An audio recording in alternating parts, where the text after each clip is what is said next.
play first. Sweet. So opponent's playing Kagalichu, which is a matchup that I kind of want to try and test against. Only have one shard in the opener, so easy mulligan. One shard in the opener again. I think I'm going to keep this. If we do so Chlorophylla is an accelerant, so if we draw one more shard, Chlorophylla gets cast. So we're on the play, which is a little loose, but I don't think I want to mulligan to 5 against his mid-range deck. Abzan Company is a close but slightly favorable matchup for Kiki Cord. But you have to know the ins and outs. There's a lot of room on both sides of the Abzan Kiki Cord matchup for both players to mess up.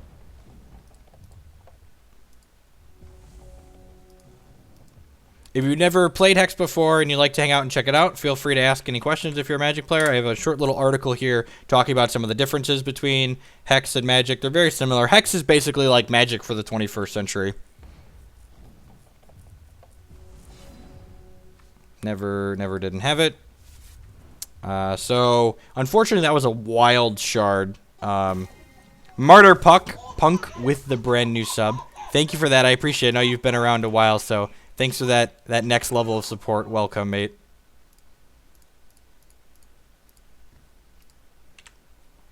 So, we can cast my Rune Ear Hierophant now, which is a 2/2, but it has a Sapphire gem in it, so this will only have flight if we find a Sapphire resource here. Opponent casual draw 3. So it flips over the bottom 3 cards of their deck, and it draws him all of the shards in it. And he hit 3 shards with that, so just 1 for 2, draw 3. He had the discard, so kind of unlucky, I guess. There's a lot more Sapphire shards than Wild shards in our deck, so we're missing some resources here. It's a little annoying. The keep worked out, though. I mean, it's better than just like bricking on our second shard and dying. If you've never played Hex before, one of the big differences in the game between Magic is if you ever played Magic's Vanguard format, Hex is similar to that. Each player has a champion with a different ability and variable starting life total. Both the champions my opponent and I are playing just happen to have 21 starting life totals, but the life totals vary from, I believe it's 16 all the way up to 26. So it's a nice balancing mechanic for the game. You can push different archetypes and stuff based on... You were banned for saying you were waiting for... I mean, you were, right? So if we draw a Sapphire shard here, we're going to be in a pretty good spot because we'll be able to fly over that. Perfect. So you'll see this guy actually lift up off the ground here when we play that out. Now the question is, do I want to play out the second Rune Ear Hierophant and possibly play into... My opponent's deck definitely plays a number of Extinctions, which is just a board clear. So I think I'm going to be conservative and kind of hold this back in my hand. Spell Shield threats are just tough for the Winterboon decks to deal with. You could splash another color. You could play things like Ruby for Heat Wave, or you could go really deep and splash Blood for Extinction, but in general, it's just going to be tough. And look at that. He has the Extinction. So I'm going to go ahead and play this peak here, which cycles itself. And I think I'm actually going to... Do I want to Time Ripple my Rune Ear Hierophant here? Yeah, I think I do. This returns a card to its owner's hand and makes it cost 1 more. So this Rune Ear Hierophant's going to cost 4 now, but it's going to come back to my hand. Yep, Hex, it's not going to crash on you. That's true. That's not true. I have had it crash on occasion, but I'm also playing it on an unsupported platform, so it's got that going for it at least. I'm going to play this out.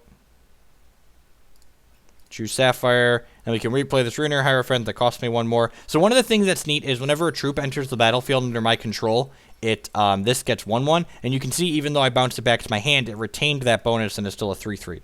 So now I'm activating my champion ability, and what that does, it allows me to take 2 cards in my discard pile and shuffle them back into my deck. And then the next time I draw those cards, they'll cantrip when I play them. They'll draw a card. Another interesting thing about Hex is that when this hit my opponent, it created a Rhinoceros, basically token, and put it into play. The tokens in this game can go to the graveyard and even get shuffled back into my deck with my champion ability. So they're basically permanent facilities in the game.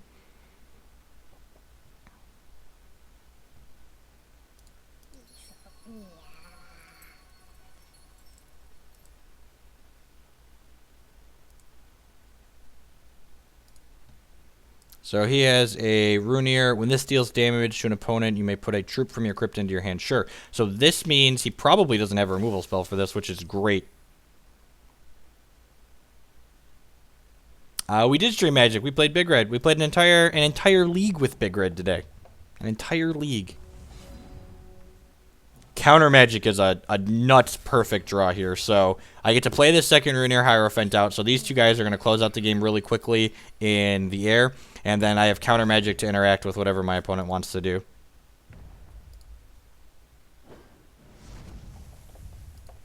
And then I'm actually going to put the Rhino and the Chlorophilia back into my deck here.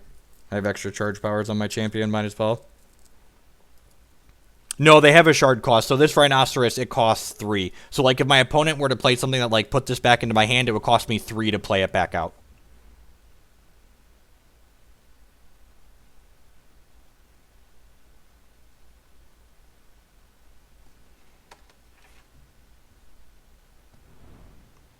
I can completely understand people not showing for the mocks. Like, life's important and it's not that much money that they offer. But, like, Wizards not having replacements for those people that didn't show up to the mocks, that's embarrassing.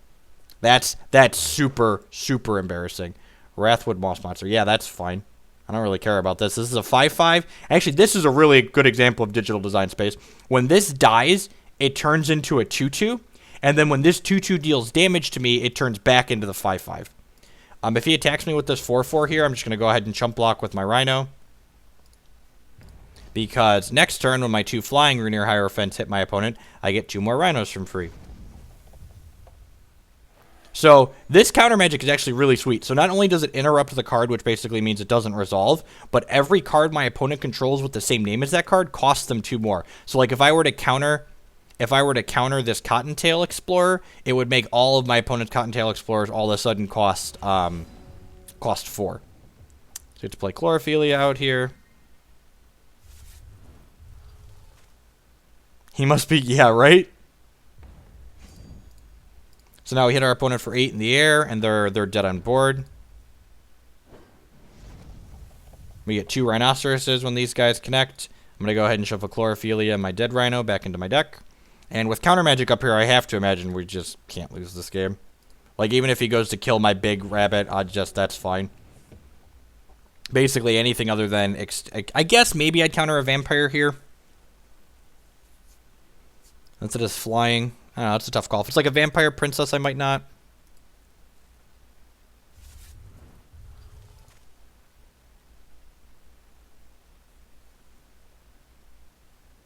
So my opponent's also playing Rune Ear Hierophant. So this is actually a really cool example. So we're both playing this card, Rune Ear Hierophant, but my opponent's Rune Ear Hierophant is completely different from mine. So my opponent's Rune Ear Hierophant has Spell Shield, which means it can't be targeted by my spells or abilities, and whenever it deals damage to me, he gets a troop from his crypt back to his hand. My Rune Ear Hierophant, on the other hand, has Flight, and when it hits my opponent, I get a Rhino.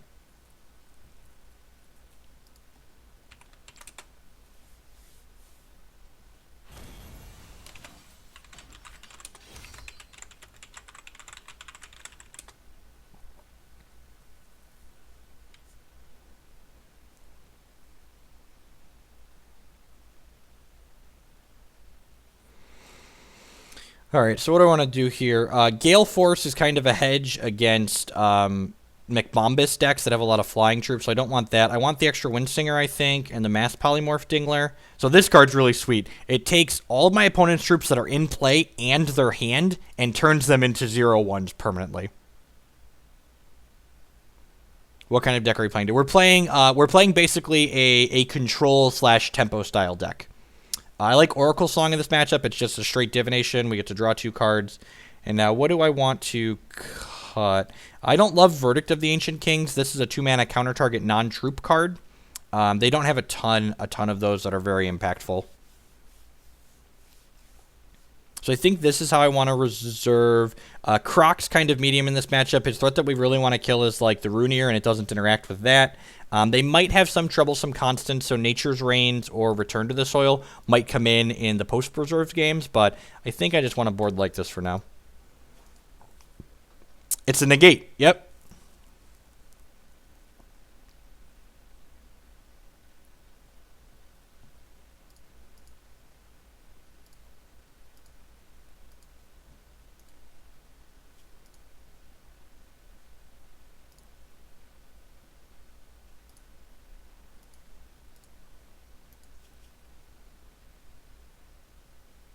This is still the old list, Chris. I had joined a gauntlet yesterday and lost the first round and hadn't played anymore. How do you deal with slumps? I take a break. Yesterday we got just like ranched 3 matches in a row, and I ended my stream a little bit early because I just felt like we were getting really unlucky, and I just needed to take a break. I play different formats or different games. If I'm having a slump in Magic, I play Hex. If I'm having a slump in Hex, I play Magic. I'll play Modern instead of Standard, or Legacy instead of Modern, etc. We don't have any shards in our opener, so obviously we're gonna draw again. This hand's super reasonable. In fact, we even have an Oracle Song here to help us, like, unmulligan, essentially. But yeah, the hashtag thing doesn't work yet, so it's still overlapping with MTGBot, which is annoying. They're working on it, the people that make the hex bot.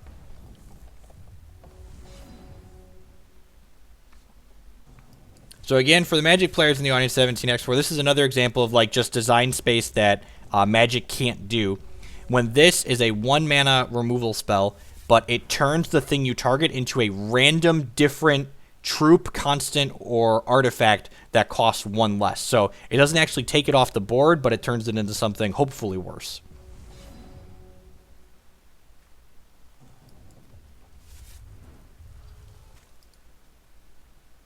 So if he has Princess here on 3, we're going to have to burn the Transmogrify on that for sure, because that just gets to devour the cards in our hand.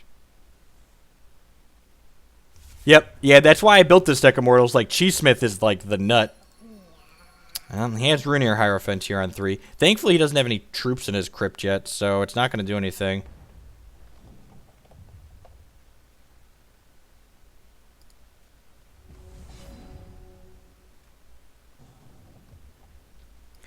It's kind of Chaos Warp. This could be any troop in the game. It's not just troops that are in your deck. So he could get something that they couldn't recast, for example. So gas back up here with Oracle Song. We've effectively unmulliganed now.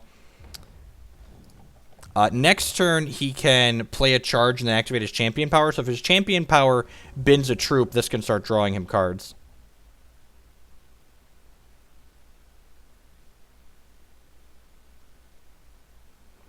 Are there any daily quests in Hex? There's a PvE component that you can play out, but I don't think they have like random daily things. Yeah, you just play whichever part you want. They plan to have bonuses and stuff like that at some point for the PvE part, but honestly, I don't keep up with that. I mostly just play this for the competitive constructed portion. All right, did he put... Okay, yep. So this is a combo with his Champion Power here. He activated his Champion Power, which puts 3 cards from the bottom of his deck into his crypt, and then returns a random one, and it binned a troop. So now this activates and gets to return the... Oh, ha! That sucks for him. He doesn't have double threshold here. So in order to return a troop from his crypt, he needs double blood. He only has single blood, so it actually just hit me for 2. He said misclick, rip. It's like, yep, figured. Looking for, like, counter magic here. Ooh, Cheesesmith is actually pretty good, too. I think I'm going to take counter magic because he's very likely to have a removal spell here. Like, he hasn't done anything yet. So I'm going to go ahead and activate my Champion Power and put these 2 cards in my discard pile back into my deck. I don't want to cast Oracle Song right now. Not only do I want to hold up counter magic, but I'd also be drawing up to 9 cards, so or 8 cards, so I have to discard them. Create a random cheese. Yeah, there's three different cheese cards, and all of them are pretty reasonable.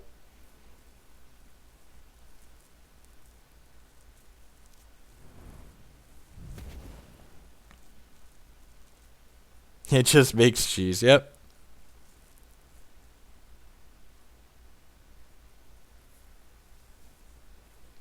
So now he's got double blood, which means when he hits us with this Rune Ear Hierophant, it's going to return one of these cards from his discard pile to his hand. Yeah, I'm playing a control/tempo style deck. And you can see here, this is the one I countered, but both of these Green Paw Emancipators in his bin here now cost him 7 resources to play because I counter magicked one of them.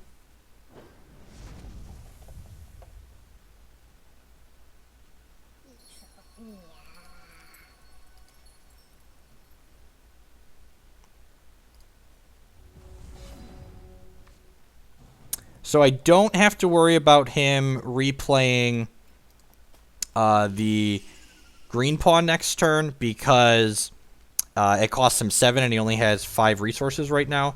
So I'm going to go ahead and draw 2 here. I'm going to put this Counter Magic and this Oracle Song back into my deck.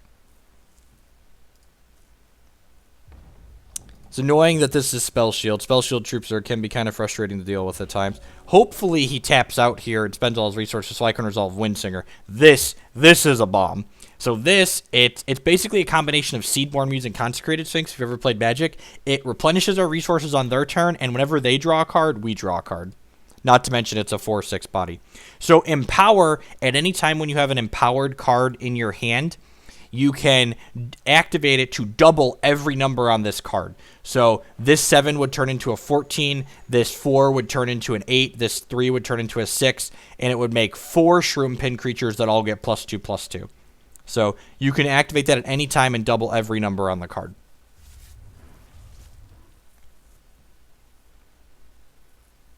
Please play a vampire. Please play a vampire. Wrathwood, yep, great.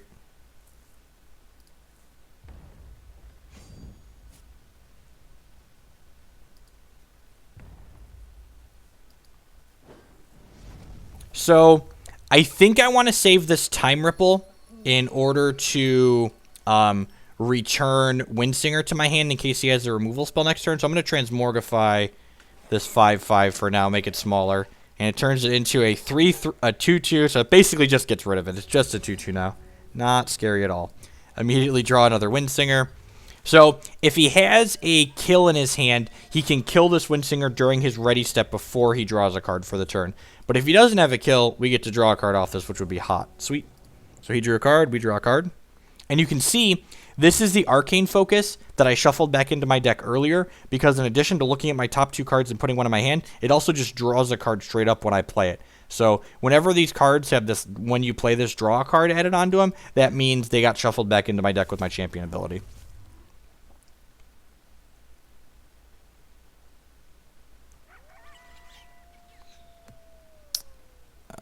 That's going to make this Rune Ear Hierophant really large, which is unfortunate. So when this comes into play, it creates 2 guys, and this gets 1/1 every time a troop comes into play under your control. So I am just going to take this hit for 7 here, I think. Yeah, I think I just have to take this hit. Might speed bump next turn, I'm not sure. It's another Green Paw back to his hand, sure. I think I want to Time Ripple this guy. Like, I feel like we're losing this game regardless if I don't get to Mass Polymorph, so I want to just, like, keep his guys off the board effectively. Just use my resources a little bit here. We're going to get to look at a lot of cards this turn. Counter Magic's a good draw, so he gets to start on... I'm going to go ahead and put Transmogrifade and Time Ripple back into my deck. And I'm going to go ahead and play Arcane Focus here. I'm looking for a Shard, which we found. Sweet. And then I'm going to take this Oracle Song. Howdy, Mystic Fishmon.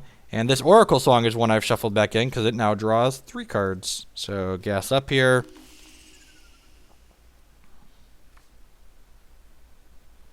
Play out the Sapphire Shard. Play out this Artisanal Cheesesmith, which is lethal. So that means it can trade with his 7/7 basically.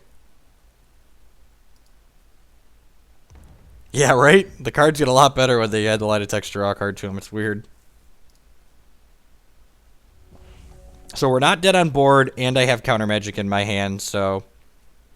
And then next turn, we get to Mass Polymorph Dingler, which is a card I talked about earlier. It turns every troop my opponent has in play and in their hand into 0/1s. Which is just like total savage blowout. We know he has a Croc. I can just Counter Magic that, which maybe I should have saved the Time Ripple for the Croc.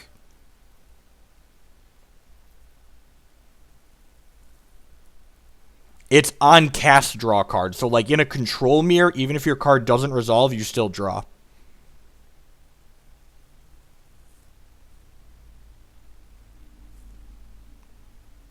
So he's debating on whether or not he wants to jam the Croc here. It's possible.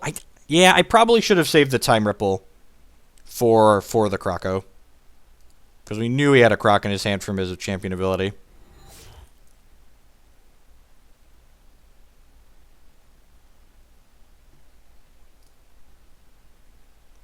kill for the Cheesesmith. Yeah, that's fine. That means I have to chump block with my Windsinger this turn, but we're still not dead on board, right? 1, 2, 3, 4, 5. Yeah, okay. All right, get kill back to his hand.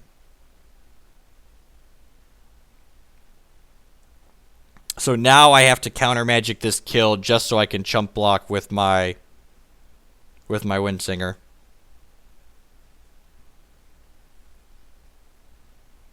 It's basically got to kill me this turn, otherwise he gets mass polyed, and then the game's pretty well in our favor. He could sneak out a win here with the right series of cards, but I think we're probably gonna stabilize this game at 1. Which is hot. I like stabilizing this game at 1. And it's worth noting here that I feel like our opponent left the wrong gems in this. If this would have had Spell Shield and Rhino, I think we would have been out of this game by a lot. Ian, you can respond to triggers that target things. So like the Croc fighting something, you can respond to.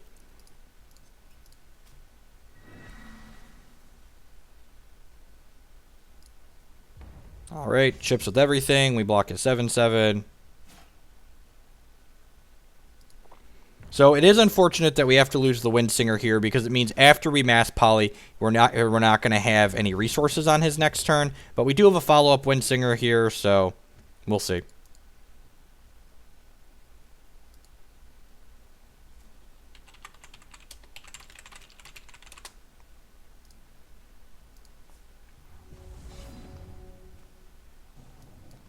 Man, and we drew counter magic. So he does have a window here to get us. You can change sockets. Wow, look at this. His hand is all troops. So all of these are now 0/1 dingers. Nice deck. All right, so what do we want? I want to draw Cheesesmith, and I want to draw counter magic. So let's put those back in my deck. Yeah, there is one cheese that allows you to gain life. There's a Dragon Valley Brie that at the beginning of every one of your turns you gain 1 life. I like how the full art troops are full art dingers. Alright, and that was his draw for the turn.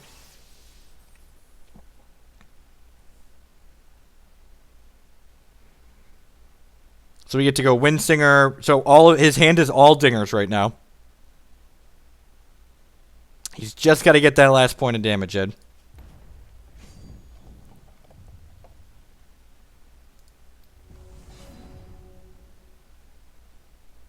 Hopefully we've got him here. His second counter magic should mean this game's pretty over. Especially with the Windsinger here to just like lock it up.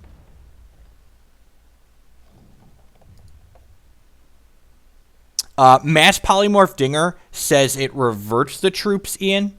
So it takes away all bonuses from the troop before having things happen.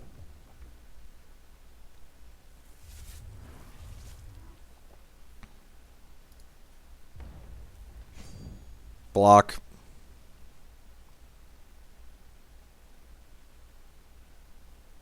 No, it does not remove it from combat. It's still the same instance of the thing. It's still that very same thing.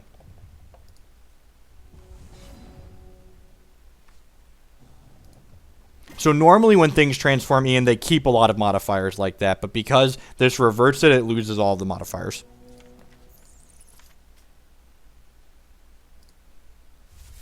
So now this game is over. It's just a matter of actually closing it out. Play the Cheesesmith.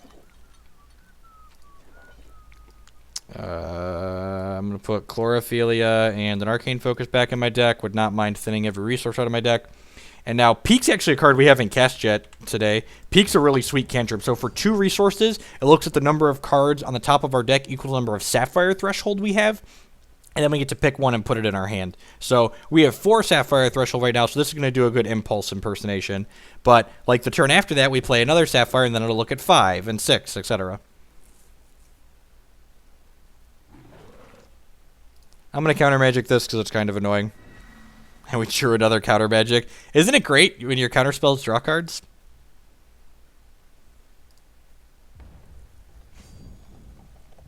Peak is very good. It scales so perfectly. I will take a Rune Ear Hierophant because my Rune Ear Hierophants have flying. So you can just start getting in there. The hero power does stack. So, like, I'm about to put... Oh, I don't have another one. When I put that counter magic back into my deck, it'll draw 2 cards next time. And here's the Dragon Valley Brie. So every turn, we're going to gain 1 life. This was the random cheese that my artisanal cheese smithed up for us here. I guess I should play the Oracle song, right? Might as well.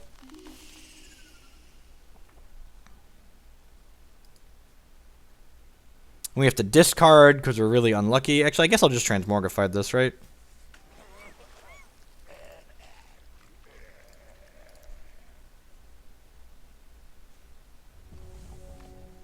He draws, I draw. So now, this is such a fun interaction. The Transmogrified card transformed this into a Ruby card. We can ripple it back to his hand, and then he can't replay it.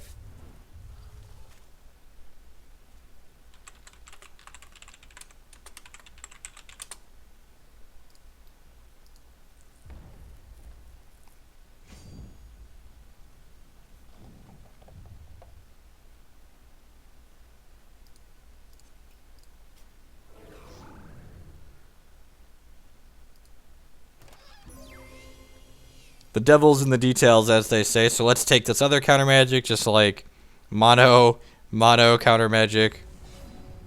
We gained a life from our Dragon Valley Brie. We drew another Dragon Valley Brie, so let's go ahead and play this out. Let's play... Demonstrate the flavor of this game, yep.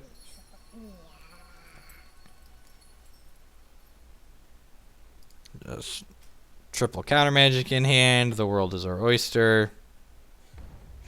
Attack with all these guys since he just has a bunch of 0/1s. This connects. Make a rhino. I could play another Cheese Smith out, but just in case he like drew a removal spell, I'm going to just always leave up counter magic at this point. I think we know all of the cards in his hand, but there's no reason to. I mean, I don't for sure. Yep, I agree. I mean, it's free to try the campaign part. Just give it a go. I played the campaign part for a couple hours before I put any money into it. And if you just enjoy the campaign, just like play it to relax. It's nice that it's like people ask what you do when you're frustrated. Like this stimulates similar parts of the brain as Magic, you know, similar strategy games. So the full art Dingler. Raise your Dinglers. So this peak looks at 6 cards.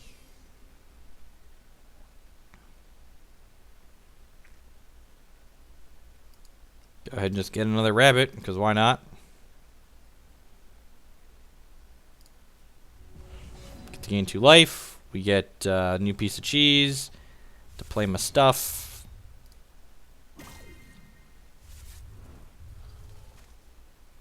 Play my rabbit. Play my cheese smith. This Kraken Barrel show is really good. It's expensive for 6, but it just puts any card from any crypt, even your opponent's crypt, back into your hand. Swing with the team. It is 8, yep. So against decks that don't have counter magic, that like Mass Polymorph Dinger is like the go over the top card that just can't be beat by like other mid-range troop decks that don't have access to counter magic.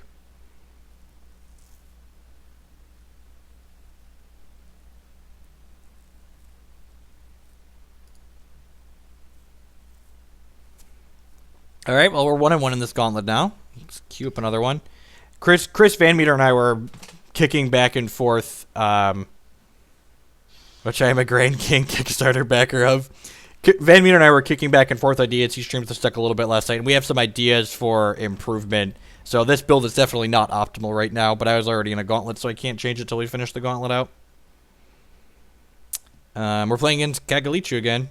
This hand seems super reasonable. These Verdict to the Ancient Kings might not be super great, but I think this hand's fine to keep. Like, Chlorophilia Cheese Smith, just like snap it off.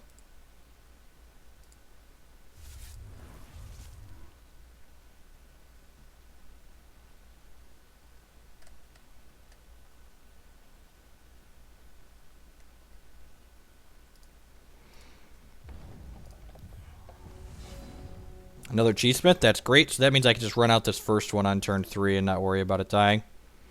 What are your thoughts on the Wintermoon build that just plays the one creature in Prophecies to redraw it all the game? Yeah, I don't know. I haven't played with it enough. I've only played it against it like twice with the Kagalichu deck that I've been working on, and I've beaten it both times, but that's not, you know, a huge sample size. Yep, it's basically negate. So I'm gonna go ahead and play out Chloro, which gives us a second wild threshold for this next turn. I like Provolone in real life. I like value, so I like the regrowth cheese the most, I think. But, like, honestly, all of the cheeses are fantastic, especially in this deck. Like, the Dragon Valley Brie gives us, like, a sustainable source of gaining life, which is just phenomenal. It's definitely something we wanted. So let's go ahead and play out Cheesmith. He only has 2 resources up, which, unless he's playing, like, main deck Rotcast, he probably can't kill us until his next turn, which is good.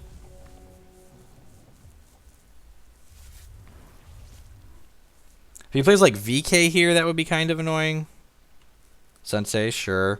But, like, if this just sits here and starts making cheese and, like, we get Verdict up to protect from extinction and we play out the second one, we're probably just going to run him over sans something strange happening. I guess we could brick off a lot, but...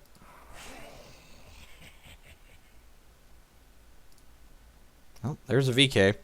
So, Cheesmith can trade with VK since he's lethal. We need to get the troops out of our hand, though. So, Vampire King, when he deals damage to a player, he, well, the words are mumbling in my mouth. He reveals a random card from their hand, and then if the revealed card is a troop, our opponent gets to take that card. So, we actually really don't want to draw, we really don't want the Cheesesmiths to make the Cheese Goliath right now, because those will be troops stuck in our hand that Vampire King can take away from us. So we hit a Dragon Valley Brie, and you can see that this has a green 3, which means its cost has been reduced. Every time the Cheesesmith deals damage to my opponent, the cost on every cheese in my hand gets reduced by 1. So this normally costs 4, but my Cheesesmith dealt damage, so now it's down to 3. Look at my cheese. Please cast a non-troop card. Please cast a non-troop card that I can Verdict. Like I said, this card's probably not stellar in this matchup, which is why I boarded it out against the last Kagalichu player.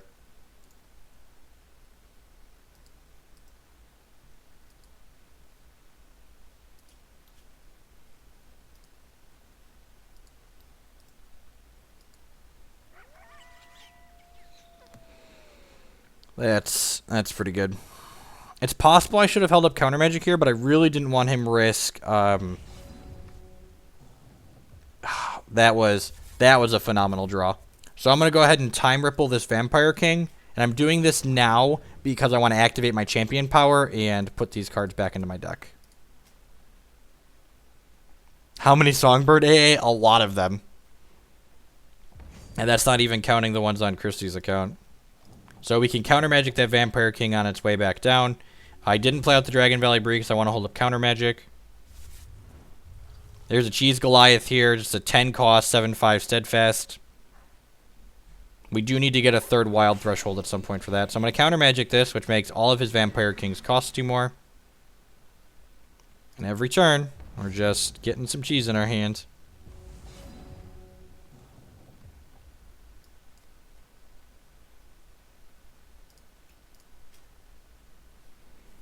I kind of want to ship with these. That seems loose, though.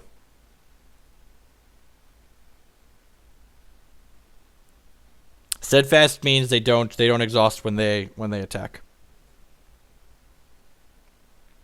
So if I attack with both of these, he could like double block. I've got so much cheese in my hand though that I kind of want to ferment some of these. Yeah, I'm gonna ship with both of these. If either one of them hits, I can go double Dragon Brie this turn. So if either one of these connect, every cheese in my hand costs 1 less. And getting this to cost a little bit less. Oh, he's just trading them all off. Okay. So I think I'm going to Kraken Barrel Cheddar here. Oh, I can actually take things out of his discard pile too. Do I just want a Greenpaw Emancipator?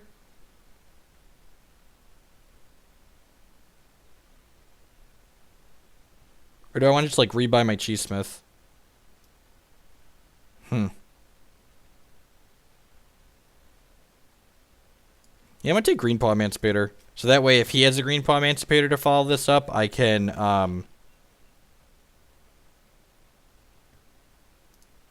yeah, and I'm going to put the Counter Magic and the Cheesesmith back into my hand, because I think this other Kraken Barrel Cheddar is likely to rebuy my Cheesesmith.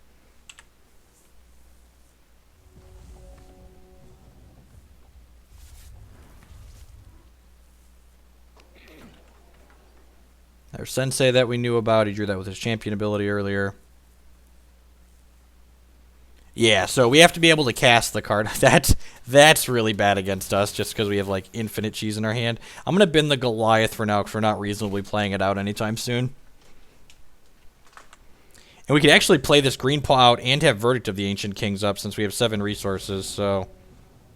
that's pretty good. Just going to play him out. So you see, I have the option to empower him, but that'll make him cost 10 if I empower him. I'm actually going to shuffle the Cheese Goliath and the Kraken Barrel Cheddar just back into my deck. I don't think I'm ever going to return those with this Kraken Barrel Cheddar, and I wouldn't mind redrawing them at some point, especially if they cantrip when I draw them.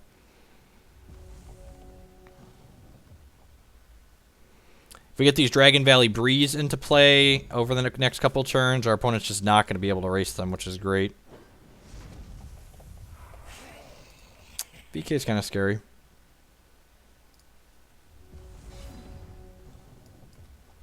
So resource there actually is not a bad draw, so let's just go Bree, and still hold Verdict up. I'm going to go ahead and ship with the Green Paw, because if he wants to trade his VK for my Green Paw, I'm okay with that. Yep, there's a whole storyline. There's a player versus enemy, basically single-player game that you can play that has a whole bunch of lore involved with it. So now we gain 2 life at the beginning of every one of our turns. Just need to find an answer to this Vampire King. We got 3 Transmorgifieds in our deck. We can cast Mass Polymorph Dingler if we find that. Would like to draw like an Arcane Focus or a Peak. You got another Vampire King. So again, this Verdict of the Ancient King showing off why we board these out in this matchup. So he's going to be up to 8 power in the air, and now he knows the Verdict is there. It's unfortunate. So we're dead in 2 if we don't draw something. That doesn't count as something.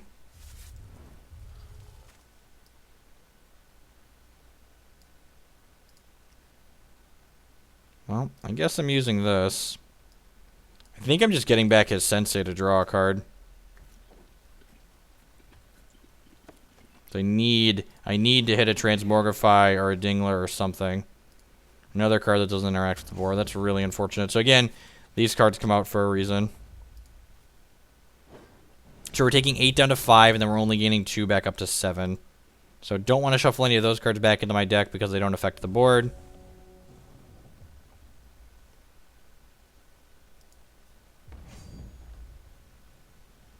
So our Bree just not quite able to race double Vampire King. If we hit even a single, if we even hit even just a single removal spell here, that gives us time. All right, now it has to be Mass Polymorph Dingler. We thankfully have enough resources that we can like Arcane Focus or Peek into Mass Polymorph Dingler, so we could have some redraws here.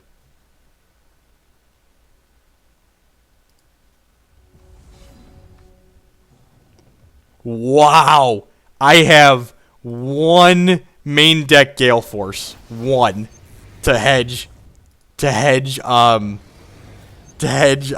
forgot I put this in my main deck. Woo!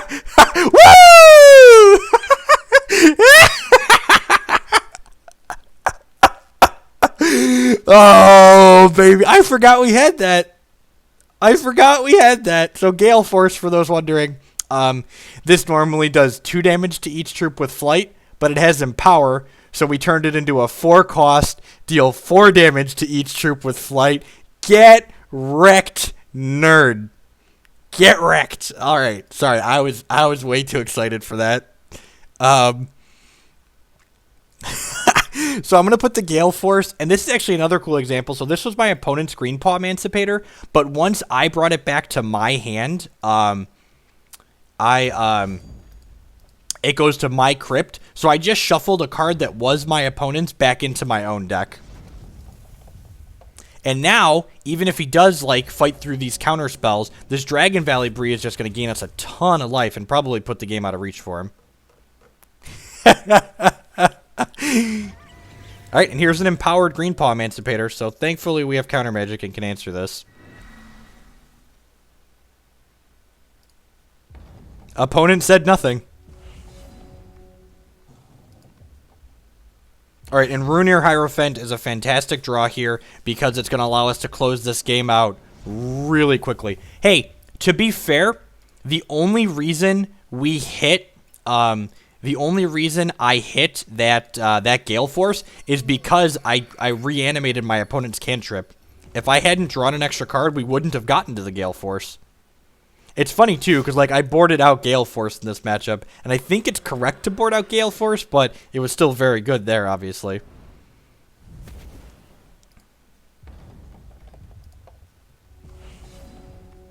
Just gaining life here quietly. We get to hit him for 5. And again, this card makes a Rhino every time it hits our opponent, so going to close this game out very quickly.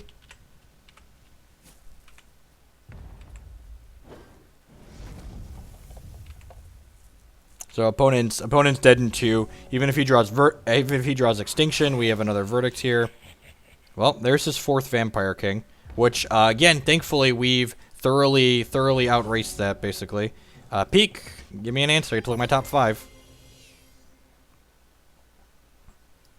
Huh. That's interesting. How many resources do I have? I only have 9, so I can't take the Cheese Goliath. I'm just going to take this other Rune Ear Hierophant, because when a troop enters play under my control, it makes this one bigger. So now this is a 4/4 that can attack through as Vampire King.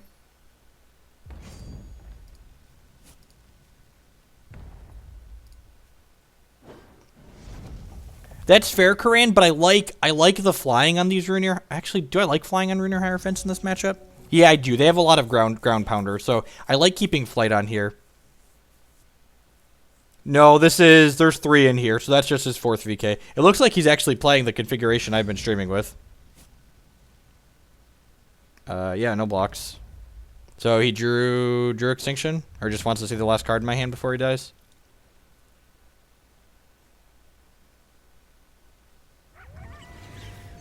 Empowered Green Paw Emancipator. That's pretty good. This game's been sweet. There's been a ton of back and forth. We're missing out a little bit here at the end, but like thankfully the cards that we have are just like super powerful. That attack on our opponent's part seems a little aggressive. I'm leaving the Cheesesmith in my discard pile because if we draw the regrow card, I want to play it. What site has deck list? I want an MTG rock style deck. What our opponent's playing is actually a rock style deck. You can check out hexmeta.com. Yep. And actually, I'm going to have an article going up on the main Hex CCG website, hexccg.com, next week about black-green Kagalichu, which is basically Jund. It's basically a Jund deck. My guys make 3/3s too. What you got? Dragon Valley Bree pulling us out. This game was sweet. That Gale Force. That Gale Force.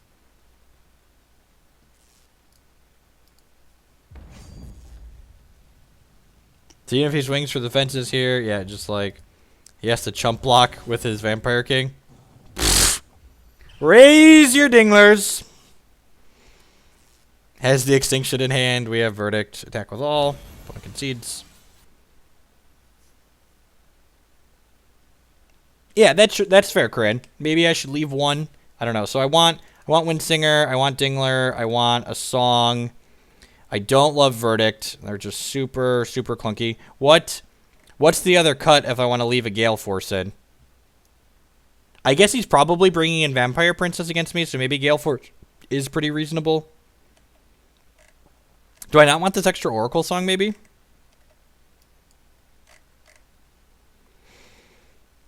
Maybe I don't want 2 Windsinger just because he can, like, rot in my hand. I don't think I want 2 Windsinger in this deck in general. So, yeah, let's try 2 Gale Force and not bringing in the extra Oracle Song. I don't like Croc in this matchup. I think Gale Force is better than Croc, and, like, I don't like my Croc getting blown out by kills. I don't like my Croc not being able to kill his Rune Ear Hierophants. I don't think Croc is very good. I'm going to cut Croc from the deck list after this, probably, after this gauntlet. We're basically playing with like a 67 or 68 card deck because there's a bunch of cards in my board that I just don't like.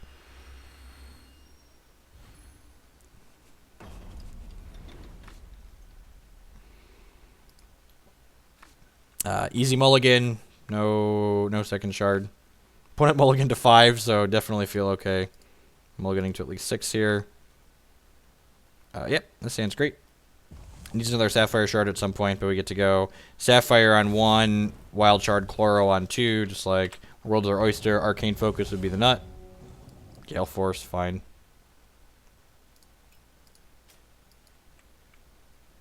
So the dual shards in this game, they only make one of your 2 thresholds for you, and they don't give you a resource the turn you play them. So they have a little bit of a drawback to the non-dual shards, but obviously worth it to play for the fixing. Our opponent did mulligan to 5, but they're playing like a rock mid-range value deck. I've won more games off of 5 cards with my opponent's deck than I think any other deck that I've ever played in Hex.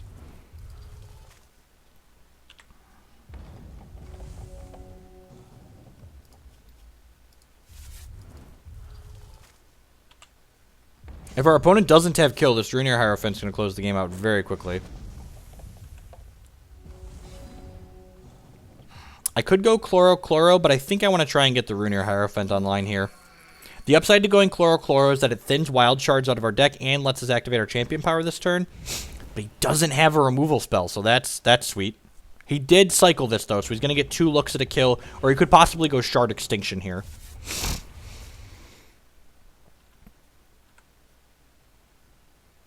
Vampire King's actually pretty bad for us because I don't want to Gale Force because this has Flight.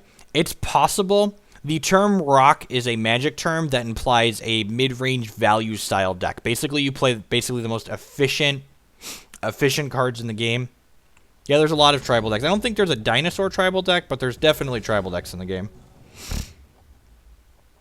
Well, see if we get a hit here. He could have a kill. If he doesn't have a kill and we start making rhinos, this game's going to end very quickly.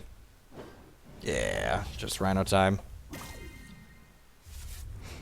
So Chloro, gain a shard, Chloro, gain a shard. We are short on Sapphire here. Like if you spell shield the Rune Ear, they still kill it with Extinction, and then like he gets to block it with stupid stuff like this on the ground. They don't get to start snowballing rhinos right away. It also doesn't really matter if they kill our Rune Ears because we can just shuffle them back into our deck.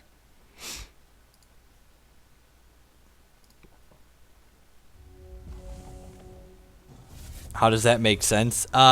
It's an old name. I'm not even sure what the origins of the term rock is. I'm not sure where it comes from in all honesty. Sapphire Shard. I'm a powerful wizard. Do not fight with me. So shuffle Rune Ear and Chlorophilia back into my deck here. And again, the +1/+1 that Rune Ear has is going to continue with it throughout the entire game.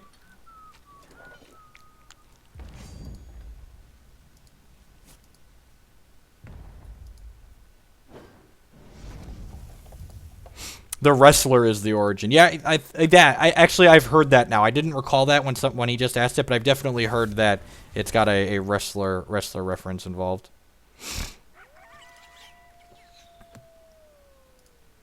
Green Paw Emancipator. Yeah, I think I have to counter this. It's just too threatening.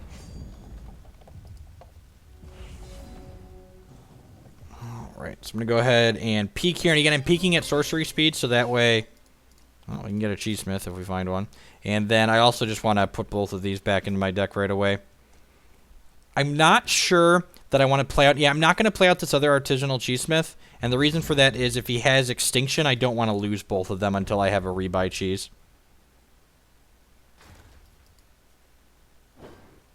If you were playing Legacy, it's very possible that I did. We were streaming Legacy this morning.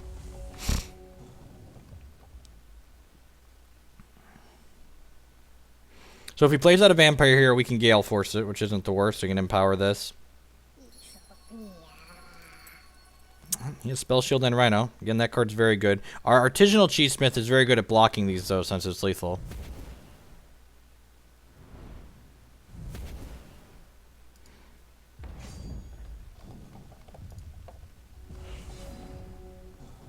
Mass Poly Dingler. So again, just want to play that at some point here. I'm going to go ahead and play out another Cheesesmith here and then pass the turn, I think. Because if he wants to cash in an Extinction and kill his own Rune Ear Hierophant, I think I'm okay with that. I probably should have shipped with the Rhino here because he wasn't blocking. Yeah, I missed a free 3 points of damage. Yep, that was definitely me, V. Apologies. I am what you could say a savage. Maybe I should have also attacked with this because I wouldn't have mind fermenting this Dragon Valley Brie.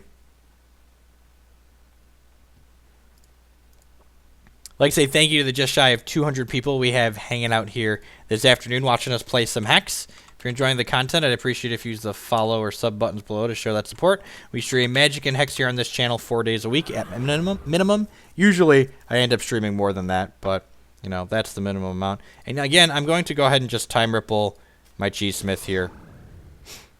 Just keep him alive.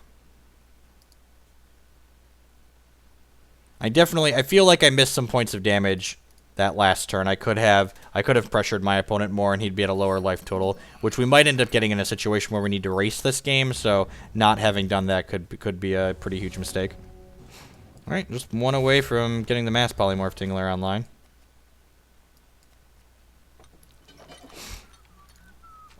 And again, if I'd fermented this Dragon Valley Brie, we would have been able to play it out this turn, but I didn't, so we can't.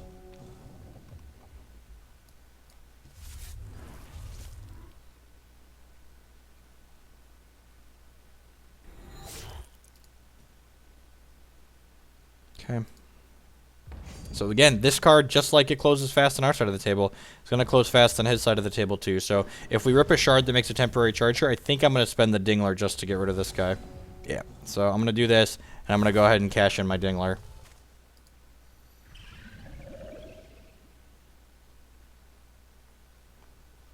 Wait, you have to ferment? Yes, when the artisanal Cheesesmith deals damage to our opponent, it ferments all of your cheese and turns it into it gives them all -1 cost. Fermenting it is optional, but it makes them easier. And he had a 7-drop in his hand, so again, Dingler just like savaging my opponent's mid-range troop deck. That was a very good draw, just another Rune Ear off the top. So now we're under the gun. Need to rip some stuff here. If we run, even running resources isn't awful because we can cast the Cheese Goliath, but wouldn't mind. Well, hopefully he plays something that we can counter magic here. Dragon Valley Brie will give us some life, but again, this just kills us so quickly. Thankfully, we have 2 Mass Polymorph Dinglers in our deck post-reserve, so we have 2 of those to look for. This is great because it lets us draw a card. And we found Windsinger, which is going to let us draw all the cards, and it will block his Rune Ear Hierophant. So the Windsinger draw makes me feel definitely better. Attack with the 0/1, send a message, I like it. Message received, opponent.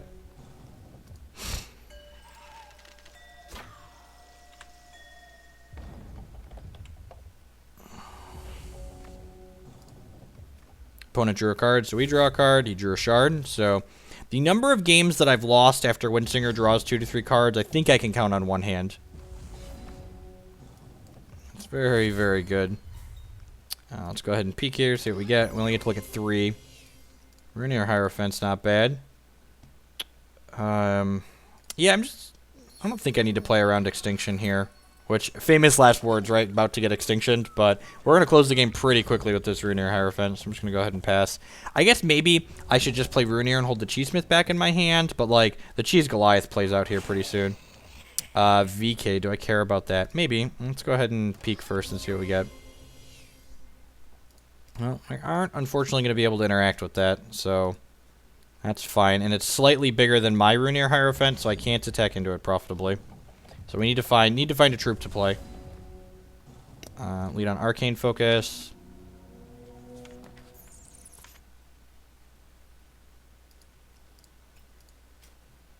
We found another troop, which makes our Rune Ear Hierophant large enough to attack into his Vampire King. So this game is essentially over at this point. We're just working up the details, basically. And again, flight being super relevant on these. It's a little awkward with the Gale Force. I think because I have flight on these and I want to keep flight on these, I don't want the second Gale Force, but I could definitely see leaving 1 Force in this matchup.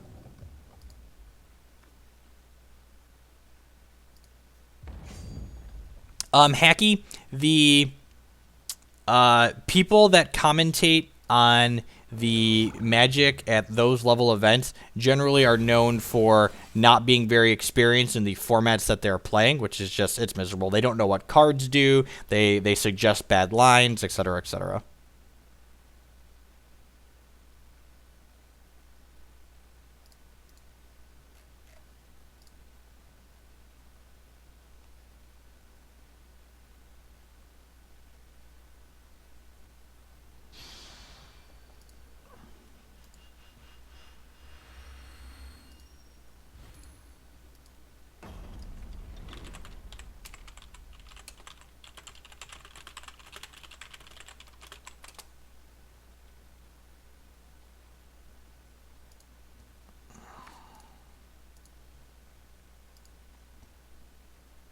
McBombus, this is another matchup I want to play. Sweet, we're getting some matchups that I actually want to see today. No shards, easy mulligan. Hand's actually pretty good, so let's keep.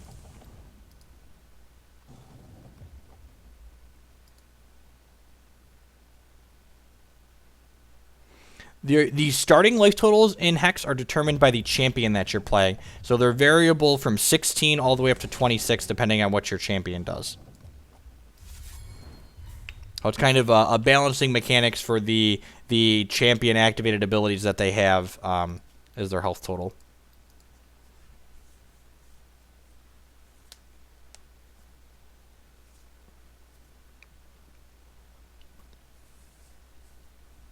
I think that they push them into making that decision. Like, it's a good decision that they push them into making. Like, having the life totals be variable as a balancing mechanic is phenomenal game design. It'll allow them to push particular champions in ways they wouldn't otherwise be able to. So there, this hand could only be a better start if we would have had a, whatever that card is called, Arcane Focus in here somewhere. I don't like to activate my champion ability on just one card, which might be wrong. I've seen other Wintermoon players that like to use this aggressively, but I'd rather get more value in the late game by, like, shuffling in multiple cards. It's this kind of weird trade-off, though, because, like, if I activate this sooner, I'm more likely to draw the card I've shuffled in sooner, but if I shuffle in 2 cards with that extra line of text, I'm more likely to, you know, because there's 2 of them.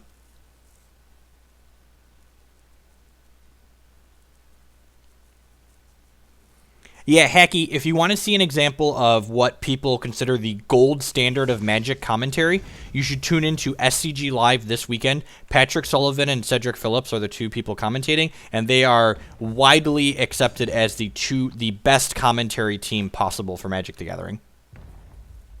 Howdy, Prime Form. Life's well.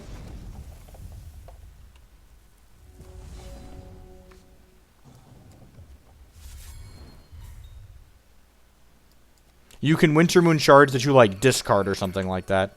So opponent definitely has a bunch of burns in their deck, so this could just die here. The upside is that if it doesn't die, it gets to block as 1/1. So this is a situation where I think this is a matchup where I'd rather have Spell Shield on my Rune Ears to start. It's tough. I'm not 100% sold that starting on Flight is correct. P. Sully is back this weekend, correct. Yeah, they're on a rotating schedule, and this weekend is all Cedric and all Patrick. Wow, he doesn't have burn. That's great for us.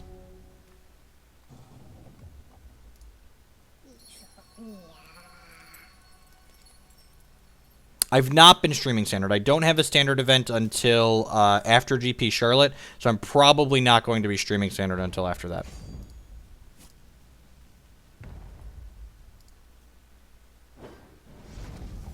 The decision to put Flight over Spell Shield was twofold. One, there's a lot of games where the Cheesmith is going to clog up the ground, and then Flight lets you go over the top and close the game quickly. And 2 is that when these Rune Ears end up dying, I just activate my Wintermoon power and shuffle them back in and redraw them.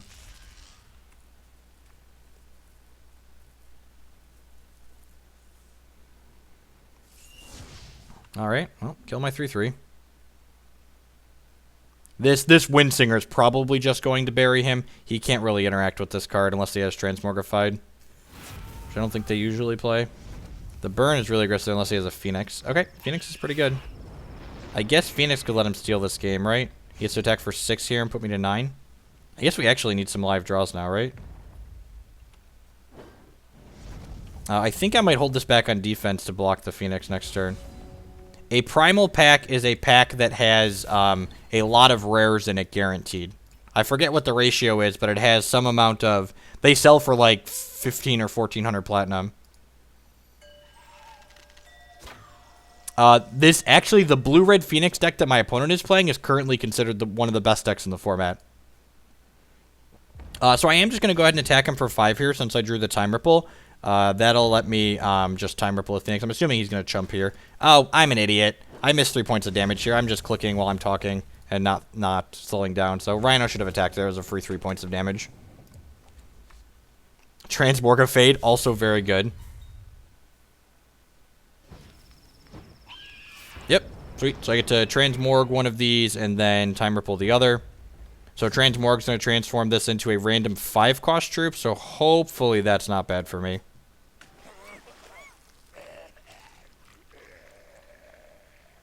It's still Flight. Well, that's rough.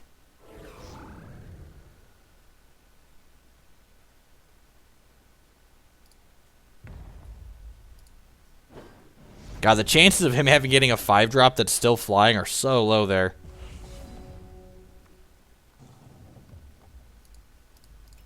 Put both of those back in my deck. Would not mind redrawing either of them. I'm going to play this out and play my Cheesmith out and hope I don't die, I guess. Attack with these two on the ground. I hope the fact that I missed 3 points of damage doesn't make me lose this race. He does have to draw a shard or a 1-cost action to replay his Phoenix. Alright, give me a good one. Counter Magic, Transmogrified, Time Ripple. Alright, that was a Transmogrified.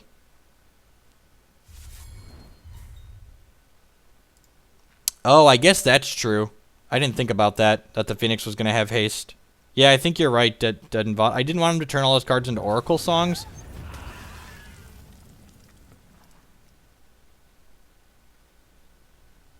Seriously? Ugh.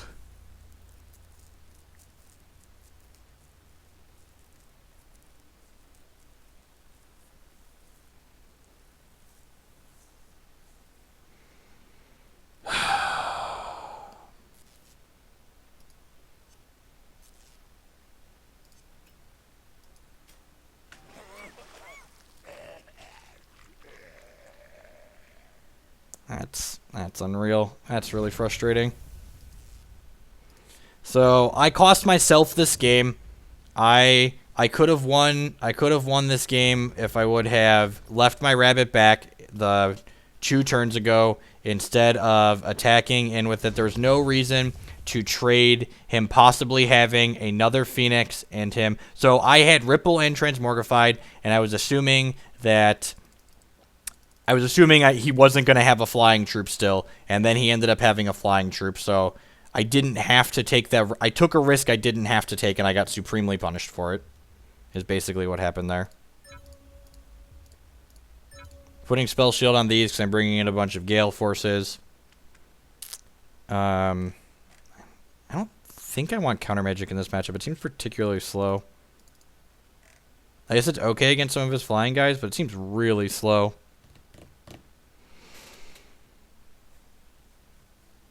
So, yeah, so I got a little bit unlucky to lose there, but I could have played around the variance that ended up happening, which is, you know, the important thing to note. I think I want to board out Cheesmiths. They're a little bit slow and clunky in this matchup. I think I'd rather have a Windsinger than an extra one of those. I'm going to go ahead and try this configuration. And, like, that's the thing you want to focus on when you lose games in TCGs. Like, we could be like, oh, I got really unlucky. Like, I Transmorgified his Phoenix into another guy that was flying. But, like, if I would have just traded my attack for a 1/1 that I didn't need to kill, like, we'd have won that game not close. This hand's pretty reasonable.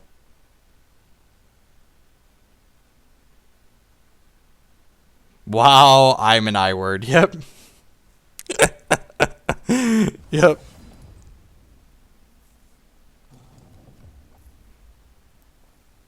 We want Spell Shield in this matchup anyways. The flyer became yeah. So like I missequenced a few different things there. So again, when you play and you want to improve as a player, you can focus on the things you can't control and just be frustrated and eventually quit the game, or you could do the smart thing and focus on the things that you have complete control over, which are the decisions that I made that ultimately lost me that game.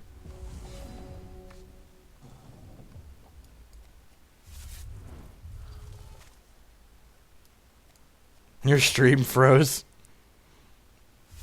Well, I haven't dropped anything here, so it's either on Twitch's end or your ends. So I'm glad you're back, though. Welcome back.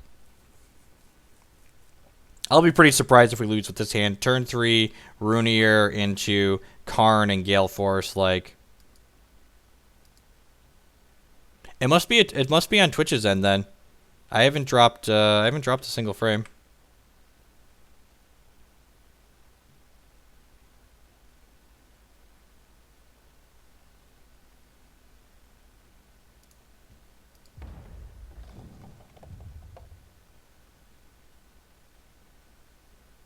Yeah, Dead Dove. That was definitely my logic. I wanted him to. I felt like there was a high probability of turning his guy into something that Windsinger could eat in combat. Yeah, Twitch must have had a choke. I've dropped 9 frames in 2.5 hours, which for those not familiar, that's a very negligible amount. It's less than 1%. Less than 1%. In fact, my dropped frames percentage still says 0. Because it's so low. There's so many frames. Shard? God bless. Play this Rune Ear out.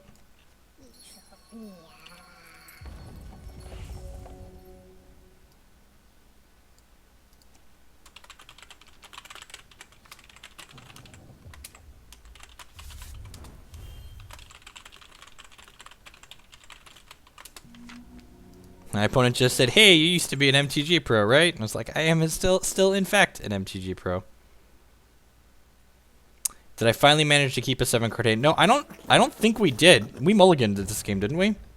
I'm pretty sure we mulliganed this game. This is sweet. So I get to go ahead and we're going to take 3 here, which is whatever. But we're going to get to Karn, eat his 1/1, and then hit him with the Rune Ear Hierophant. I think I want a 3rd Karn in the board. It's really good in this matchup. Maybe I only want 2 Cluckdons even. Like this card eating these 1/1s and then sticking around is super powerful.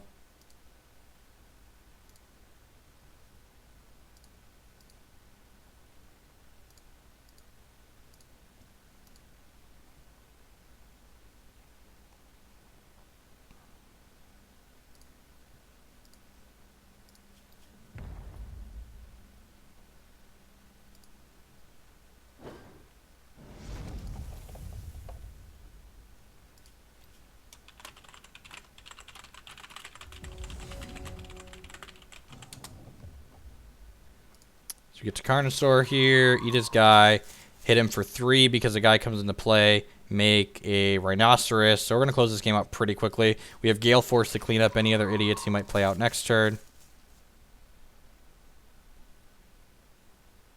Howdy, Drew Dad Druid. Welcome back. You were here earlier, I think. Unless I'm misremembering.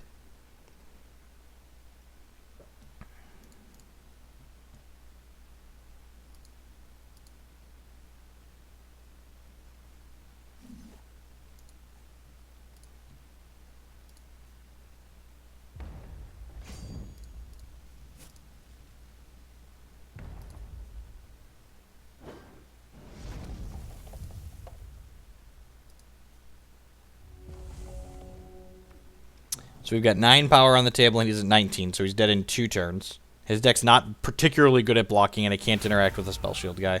Oh, yeah. Kill my 2/2. You got it. You got a Knob Gobbler. I've got a Gale Force.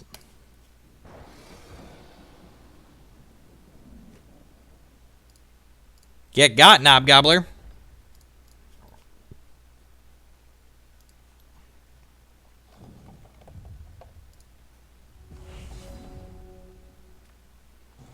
I like Cluckadon just because it's a 4/4 that gains 4 when it comes into play. The opponent deck does generally play 4 of the 0/3 Skarn, but we're literally playing Cluckadon as a 4/4 for 4 that gains 4. Like, I think even if our opponent had no 1-drops, I would, like, cluck in this matchup.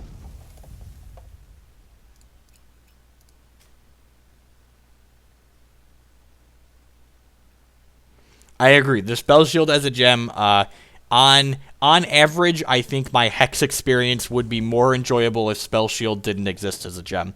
Spell Shield in general is a terrible game mechanic. Like, just like Hexproof at MTG, it's just an awful mechanic, and I wish it didn't exist in either game. It's like the opposite of the type of gameplay you want to encourage from people. Put concedes. Oh man, if I would have just not thrown game 1 in the garbage can. All right, that's fine. We're gonna focus on playing a good, solid game 2 here. I think I like how I've reserved here.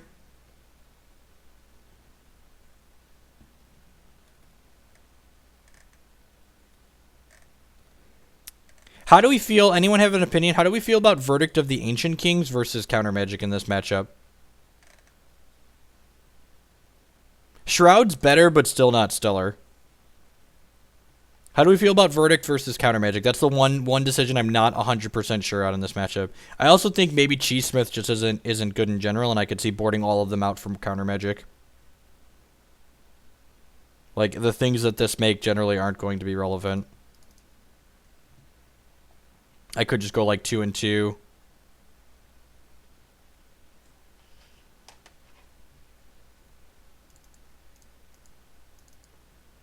I kind of want the other Windsinger. It sucks to draw him early, but like I feel like anytime... I'm going to try this. This is slightly different than we did in that game 3. And this is probably better on the play than the draw. But I feel like Windsinger, like last game, our opponent had to get lucky and I had to throw it in the trash. So I feel like Windsinger will often put us in positions to make games unlosable if we're playing anywhere close to correctly.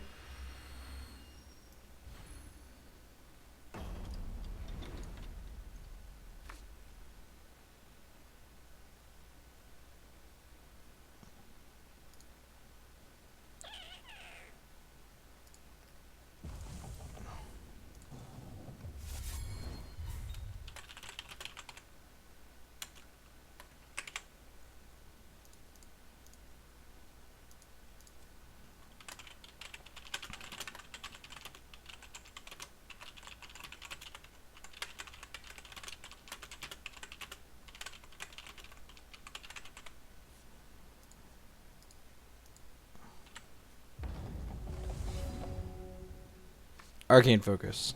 That's a good one too, though. So this curve could actually be pretty sweet. If he goes like 1-cost action Knob Gobbler on 3, we get to Time Ripple his Knob Gobbler before it gets Rage and make it cost more, and then put a Rune Ear Hierophant into play. Yeah, this is good. And if he doesn't get play a Knob Gobbler, we get to go ahead and just peek. I think Rune Ears are like over 10. They're over 1,000.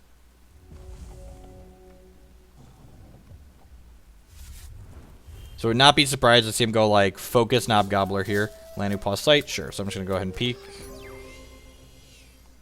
Which I could have played. I could have played another Sapphire to make this peak better, but I want my Rune Ear Hierophant to have double wild on 3 because this needs double wild in order to be Spell Shield.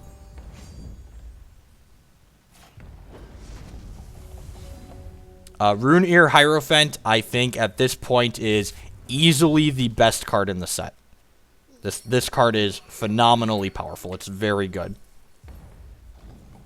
We could take some damage this turn, but next turn we're going to be able to play this Sapphire Shard and then Carnosaurus this Bumblebot away and Time Ripple something, so we're going to get to buffer our life total up a little bit.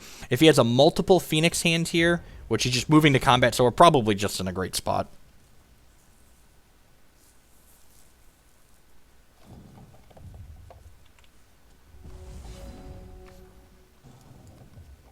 And again, we're going to have Ripple plus Peak now that we drew that. I'm going to try and play Karn out first here and eat his Bumblebot.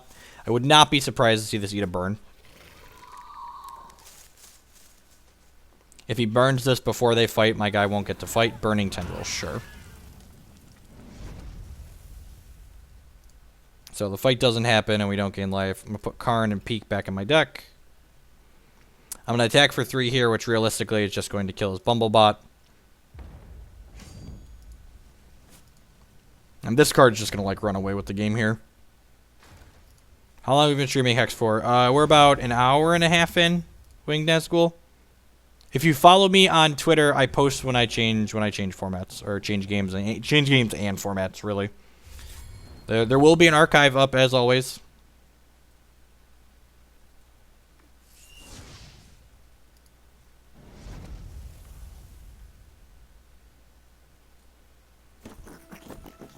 Alright, there's his Knob Gobbler. We're going to go ahead and a Bumblebot, sure. We're going to go ahead and Time Ripple the Knob Gobbler here. We don't want to let it attack because whenever this attacks, it gets +2 power permanently. Or +1 power permanently.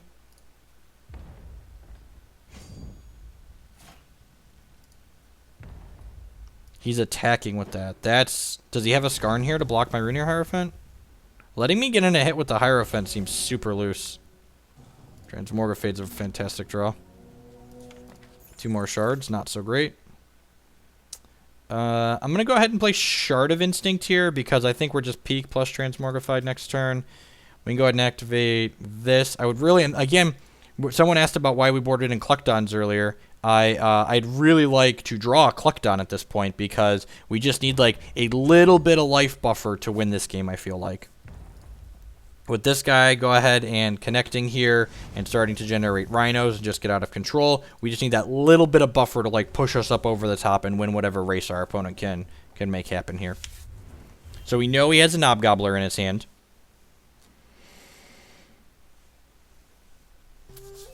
Alright, another Lanupause site, sure.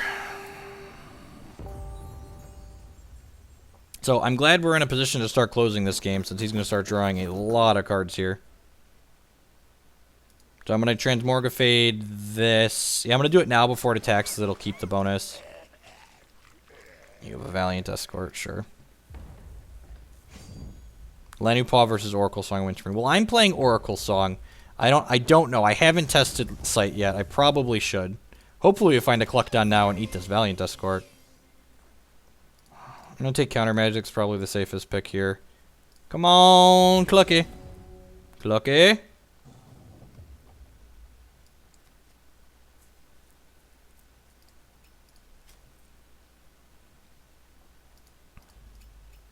Shuffle those back in. So getting a little flooded here, but hopefully the power of this Rune Ear Hierophant is just going to let us take away this game. Probably chumping the Rune Ear because he's not going to be able to attack with us anyway, since they'll just make a Rhino if I hit him. So he saves himself 4 points of damage in a Rhino.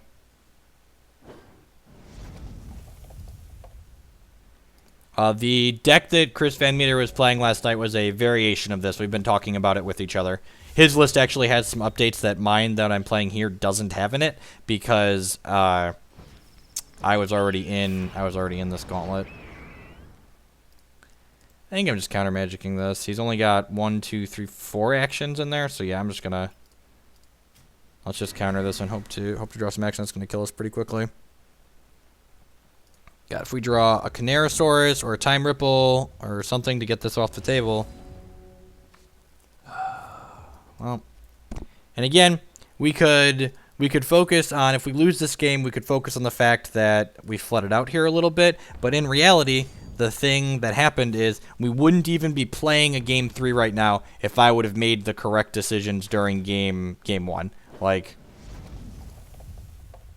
no, his deck was playing almost the same as this. And he's got 2 Lanupause sites into his deck, so like the next cards he plays are just going to snowball and draw a bunch of cards here. He's like a Knob Gobbler or chaining a few actions into this other Phoenix into winning the game. Wow, stone nothing. Better lucky than good. Better lucky than good.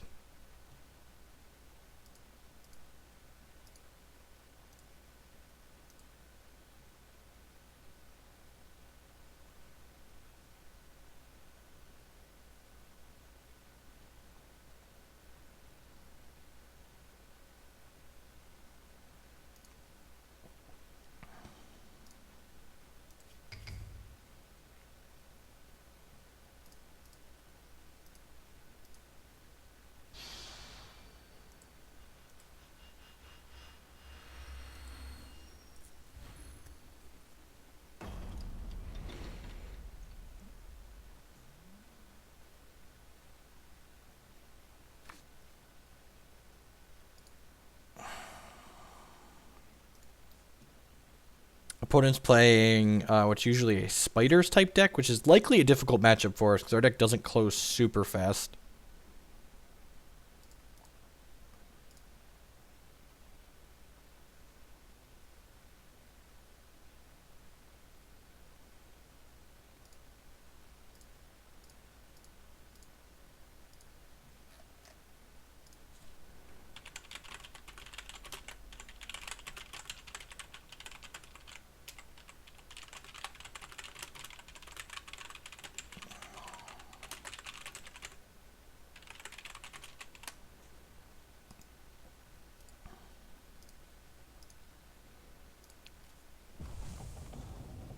If Peak only hits spider eggs, you are in fact forced to choose one.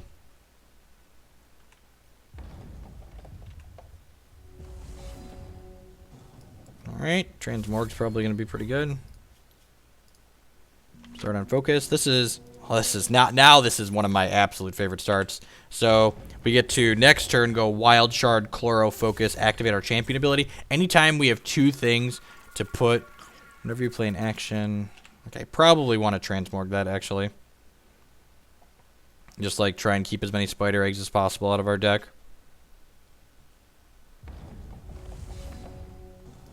Yeah, the deck our opponent's playing is usually a mono Sapphire Spiders deck.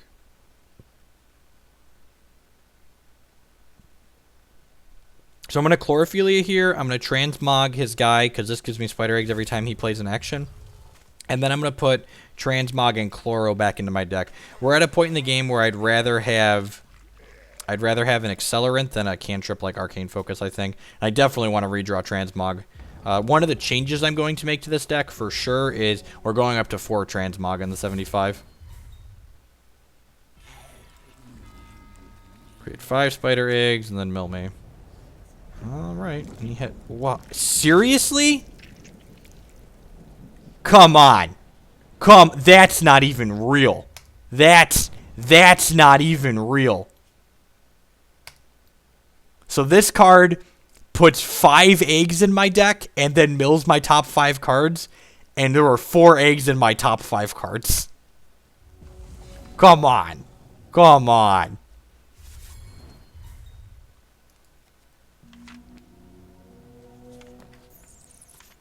The constructed is very deep, Hardcast. It's a lot of fun. There's a lot going on in the game. I'm not sure we can beat that many spider eggs this quickly. We're gonna try, I suppose, but this is a pretty quick clock. Spiderlings, for those who are unaware, are 1/1s, but they're unblockable. So we have Mass Polymorph as our only Mass Polymorph Dingler as our only real sweeper effect. So we could just get run out of the game here.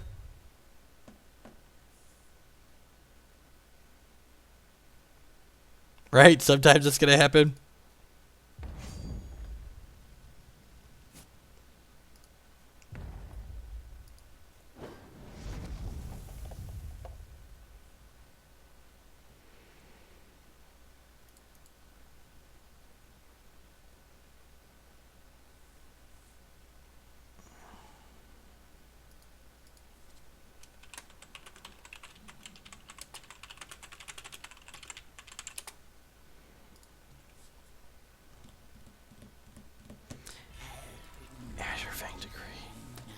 I'm counter-magicing this just on principle. I don't know. It's probably not right to counter-magic this, but I feel like on principle I have to do that.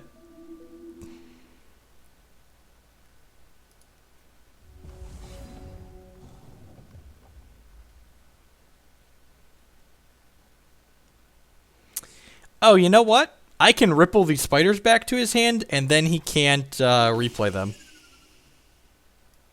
Okay, that's actually a thing. He does not have blood cards in his deck, so yeah, get out of here. Go away. Watch him play the Venom that gives all of his spiders plus power, and I just like roll over and die.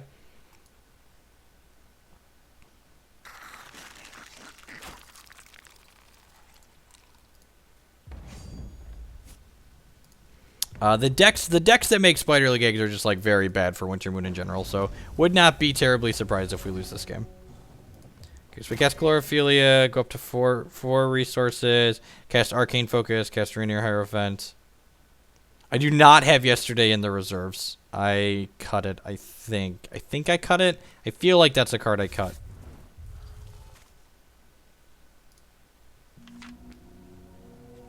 Immortal Tears only selects resources from the ones among the ones you already have in your deck. So I assume he doesn't have blood shards in his deck, so that probably wasn't an option. Well, we're taking Time Ripples back into our deck so we can ripple some more of these Spiderlings. He definitely has counter magic. This Rune Ear is going to eat it. Ooh, Time Ripple. Counter me, bro. Just peek.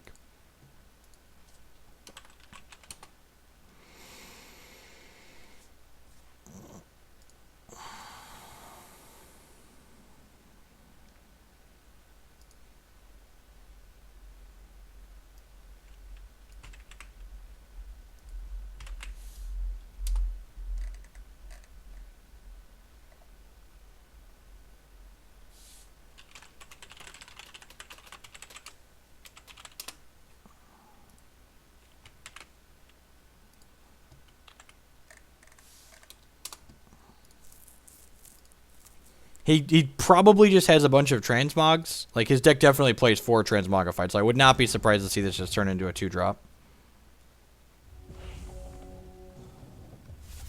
Oh, the Ven resource. Okay, that makes sense.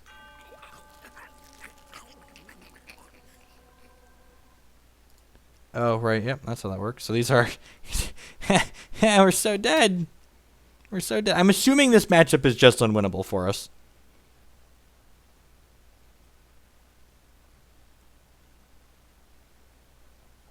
I can only assume that we just cannot win this matchup. That's what my gut says. My gut says we should just pack it in. We're gonna try. We're gonna give it the old college try here. But I'm assuming we just can't win. I'm gonna go Spell Shield and Rhino because he has Transmogrifieds.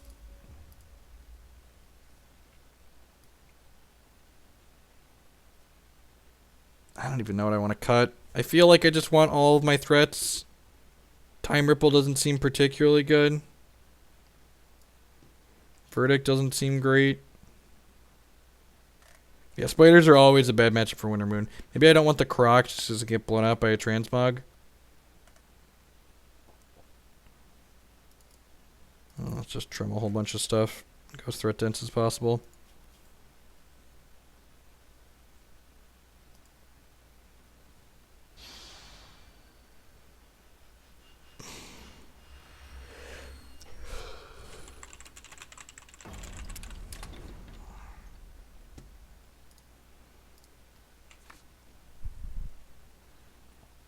Keep. Again, like I said, it has my favorite opener, Arcane Focus into Chloro and activate on 2.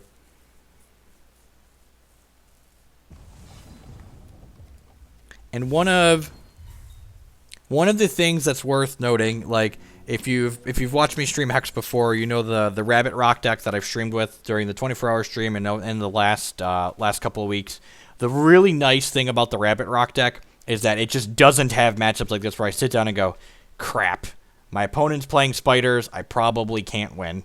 And, just the mid-range value decks are just, like, pretty even against most things. And sometimes they have matchups where you, like, just crush your opponent. But in general, you're just always going to have some of a chance against everything.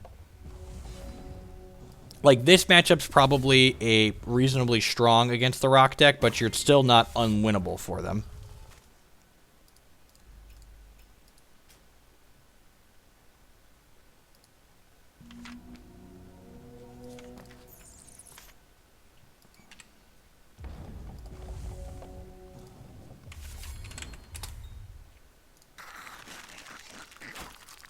Well, wish I had more of these. This card's just gonna gobble him up.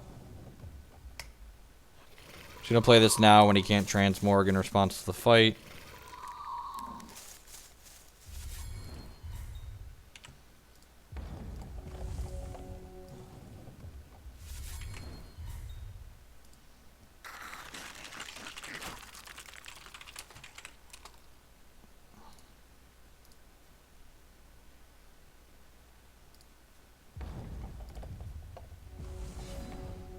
Okay, cast focus.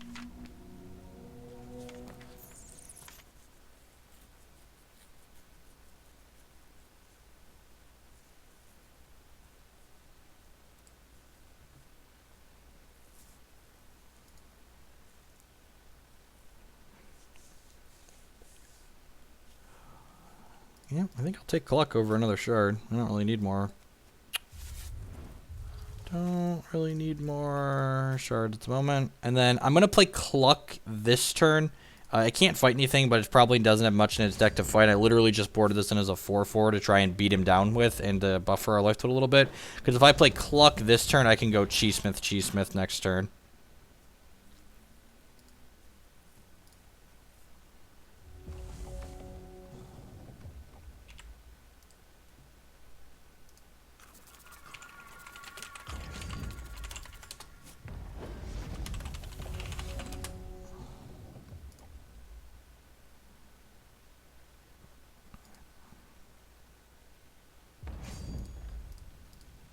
Attack with both of these, and then hopefully all of these resources that we have ride us to a cheese smithy victory.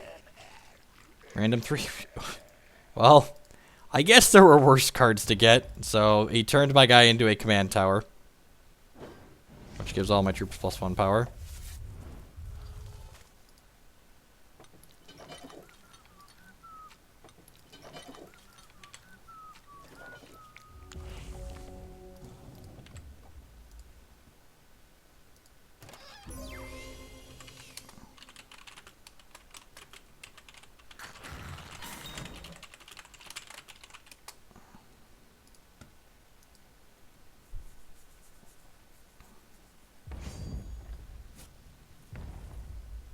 A beta Cluck.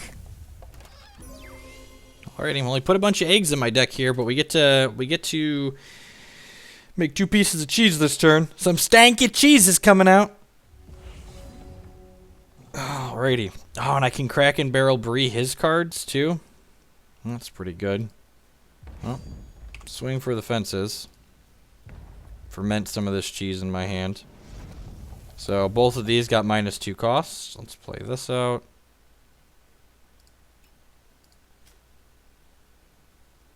I see what you did there.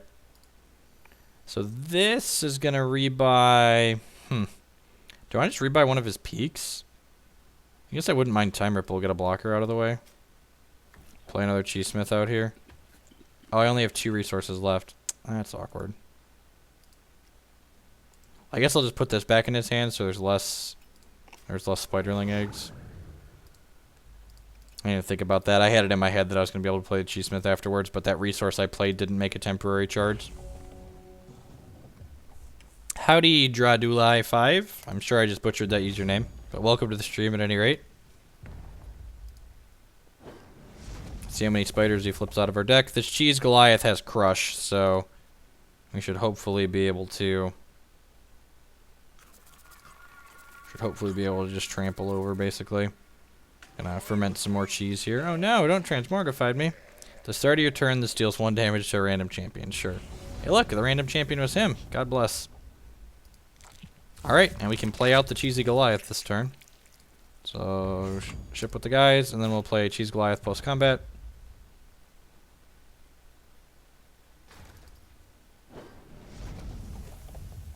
He fermented, so he costs 1 less. I'm gonna put 2 Sapphire Shards back into my deck. This is secretly one of the best cards in the set. It's not going to be secretly one of the best cards in the set anymore once people start watching these streams, but this card's very good. If you don't have your Cheesmiths, you should go buy 4 of them. They're like less than $2 right now, or like 180 plat or something like that.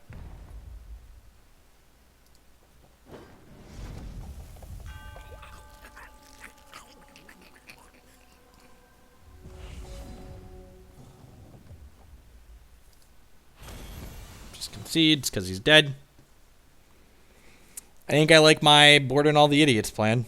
Just max threats to the max. Again, I don't think this is good because of Transmorgified. I kind of like Time Ripple after having played that game. Maybe I cut the counter magic.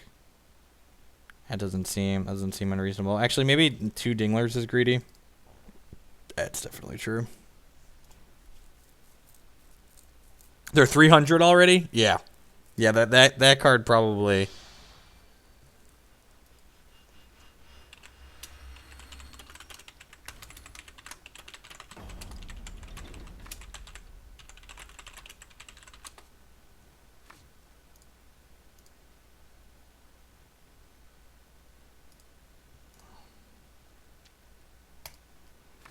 I feel like we've been getting really unlucky with our opening hands.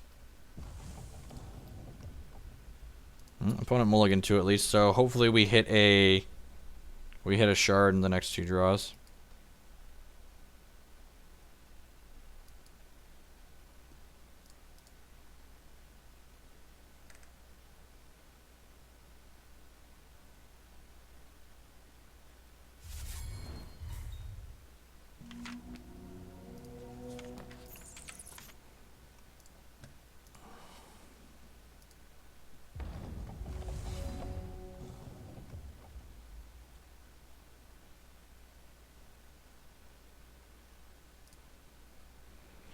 Well, that's what you could call a good draw. Hopefully he plays out a 2-cost troop here, and then our next turn will be Chloro, Transmogrified, activate Wintermoon's ability. So as you talk about the... Awesome! Congrats, 5-war.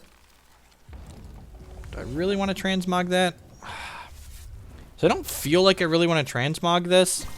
I think I'd rather save it for like one of his 3-drops. I kind of want to activate this though. I guess I have a time ripple. Yeah, I'm just going to burn this now. It keeps some eggs out of my deck. At the start of your turn, this deals 1 damage to you. Deal. That card will slowly kill him.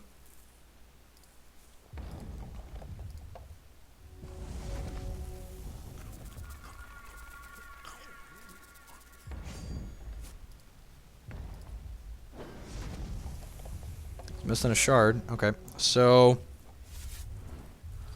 Yeah, I'm going to play Rune Ear Hierophant out here, and then next turn I can go Cheesmith plus Time Ripple, whatever blocker he has, and then hopefully just race him with the Rune Ear. No blocks.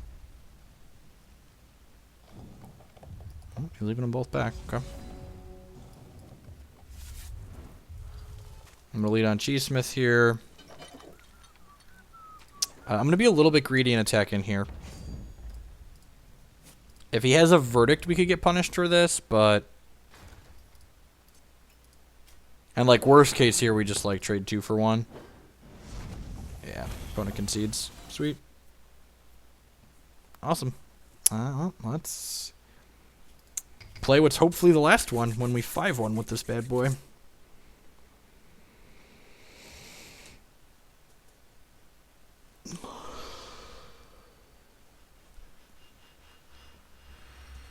Thank you, everyone, for hanging out here this afternoon while we battle some Hex. If you stuck through for the magic as well, thanks for hanging out all day. Another Kaigalichu, and this matchup feels pretty good. I'm going to keep. Opponent mulligan, sounds great. Turn 3 Rune Ear. Good luck. Quite a change from yesterday. Yep, like I said, when we were playing yesterday, I felt like the deck was better than the sample size was showing. And other people testing, like Van Meter's been playing and a couple other people. And they said they've been liking it too, so. What's the name, Chris?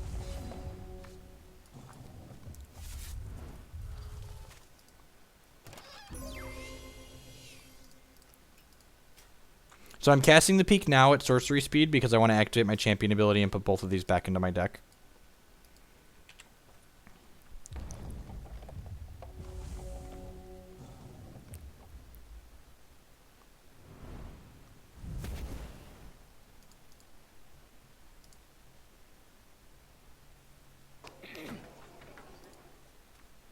So the Hierophant is different depending on what gems you have in it. The starting gems that I have in mind for game 1, this Hierophant, when I play it out, is going to have Flight, and whenever it deals damage to our opponent, we get a 3/3 Rhino. So this card is customizable, and we can change what we've customized in this card when we go to reserves. So it'll vary from game to game and person to person. Opponent not having a kill for my Hierophant is huge here. So I get to go ahead and play Artisanal Cheesmith here, which makes my Rune Ear larger. And then again, the Flight Gem is doing work here. Like, just flying over my opponent's board, make a Rhino. My opponent's Hierophant is Spell Shield and make a Rhino when it hits. Cheesesmith is basically anti-tech against Rune Ear because if he attacks in, even when his guy gets giant, my guy has lethal and will kill it. If he casts no extinction, sweet, no extinction, no kill.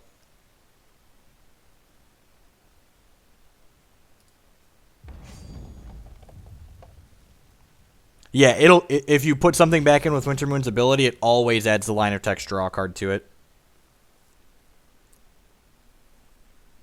I'll just play another rabbit. I think I want to just play another rabbit here.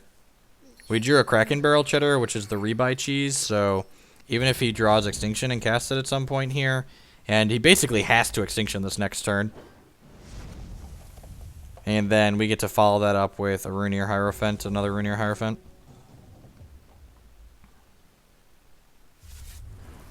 So he's basically on Extinction or Bust. Yeah, so he's like just dead here.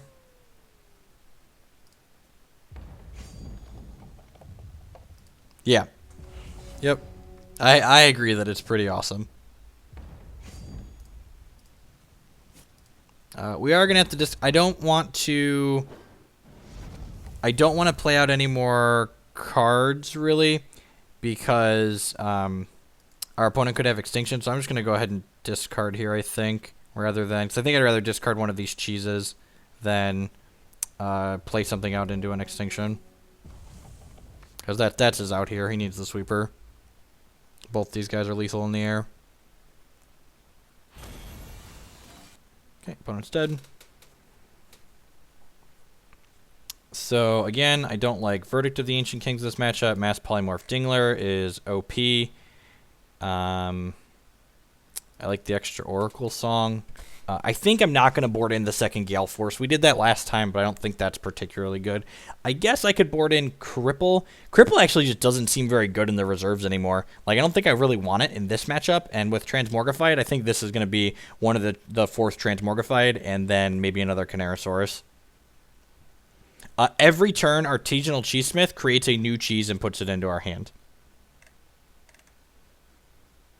So I think this is what I want to do. I guess I wouldn't hate another Winged Singer.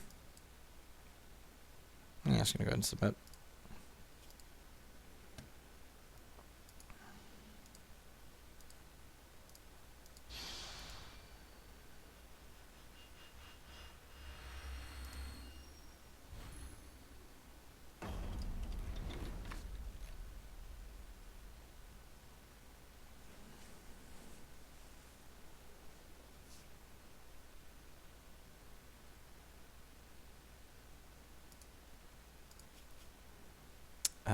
Yeah, I think I'm going to keep this hand. It needs another Wild Shard, but it's reasonable. Did my opponent choose to draw?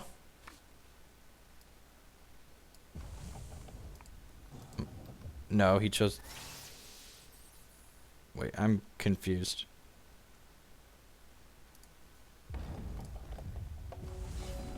Well, opponent mulliganed to 4, so we might not have much of a game here. I'm going to take Oracle Song here. We already have Counter Magic. What's the Wild Sapphire Legendary Coyote in this deck? Windsinger. Yep. FRS has it in chat there. Thank you, FRS. Cards busted is what it is.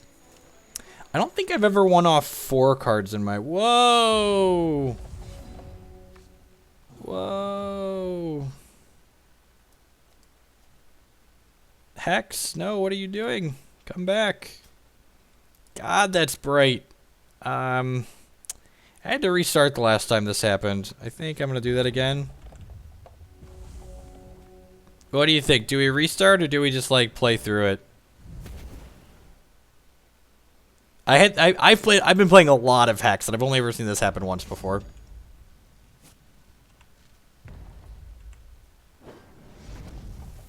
And again, my normal disclaimer, I am playing Hex on Linux through Wine, which isn't exactly a supported platform, so I would not be surprised if what is occurring right now is because I'm playing on Linux through Wine.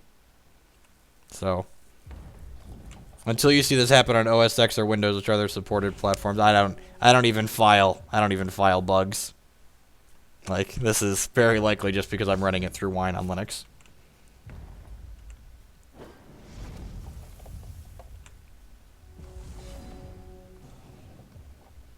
Alright. Well, I think I'm just playing out Cheesesmith, right?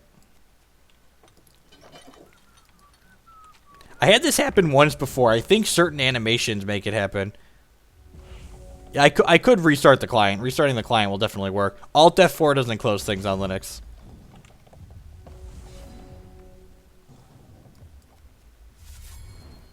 So we got a Kraken Barrel Cheddar. Go ahead and just get in here with Cheesesmithy.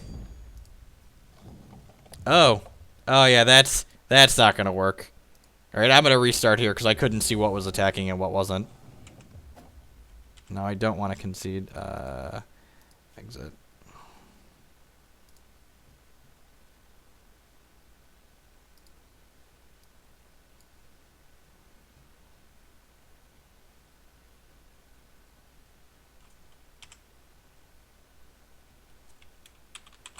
We've unlocked the hidden game mode in Hex. The you can't see the cards mode.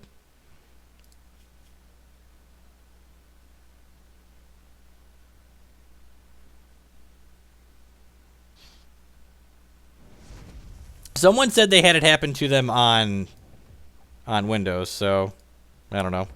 May or may not be a Wine thing. I meant to attack my opponent last turn so I could ferment my cheese, but, you know, details.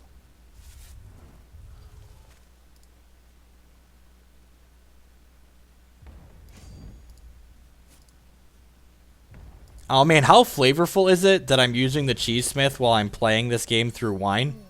We got cheese and wine together? How good is that?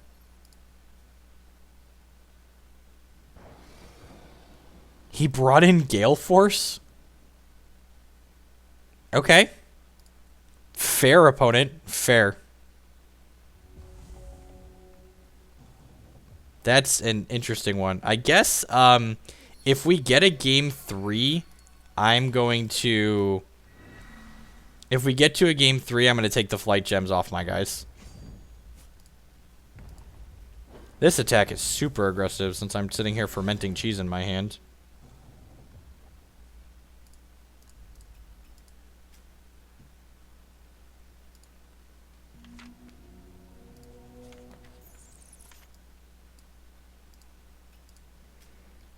Just looking for some shards here.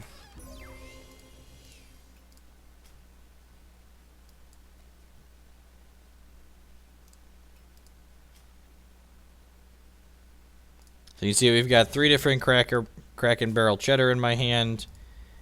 They're all going to ferment here. Play out another one, so now these are down to 4 cost. And what's great is when we shuffle these back into our deck with Wintermoon's ability, they're going to stay 4 cost. Man, I can Kraken Barrel Cheddar. Oh, that's really good against us. That's like really good against us. Shit. Huh.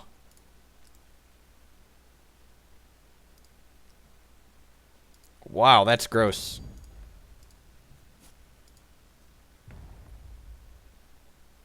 Fair, opponent. I would like to ferment my cheese, please.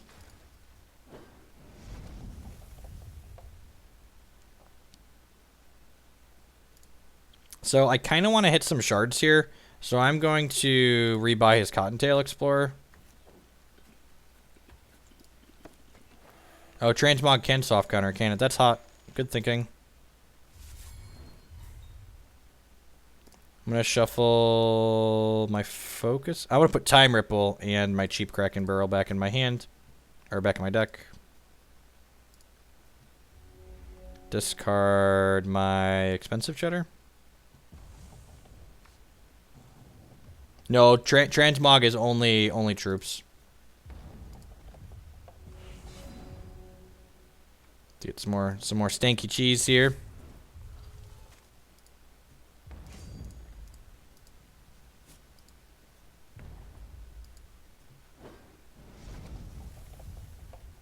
God, look at how fermented this cheese is. Play this Dragon Valley Brie for 2. Kraken Barrel Cheddar. God, the world is my oyster. The world is my oyster. Let me get this peak back. Kraken Barrel Cheddar gets Arcane Focus back. Cast Focus. Take the shard. Did I play a shard at this turn? Yeah, I did. Put the cheap cheddar Kraken Barrels back in my deck. Probably just discarding Oracle Song here. Yeah, I really don't need to draw 2 cards. Cheddar, cheddar. Cheddar cheese. All about that sweet, sweet cheddar. Peek. Grab counter magic. Make some more cheese, please. Cheese, please. Let's draw another counter magic.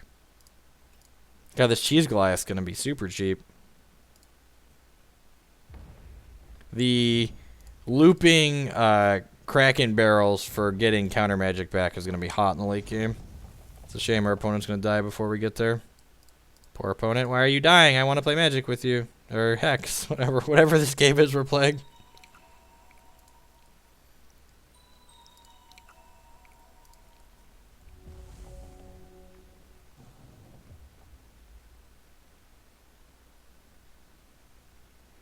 So, unfortunately, our opponent mulliganed this game and then bricked off on shards. So, not really getting much of a game in here. We're just kind of running him over. But we do get to 5-1 this gauntlet, which is great, considering I 0-3'd a bunch of gauntlets.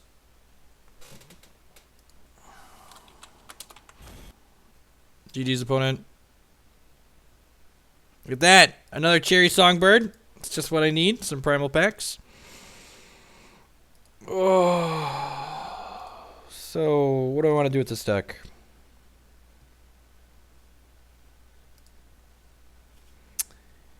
What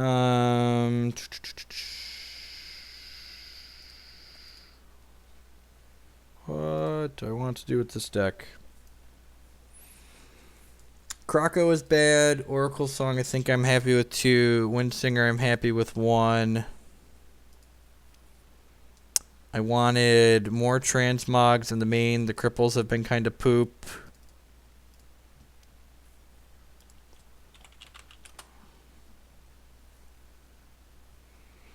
I need to go buy another. I need to get another transmorgafade. Hey, Solution. Pikachu on screen there. Thank you for the follow. Appreciate the support. Yeah, I'm not sure what else I want. I want to change. I definitely want another Transmorg in the main. And actually, I think I want... we were starting a Gale Force in the main. I think I like that. So yeah, I think I'm going to put a Gale Force in the main and pick up another Transmorg.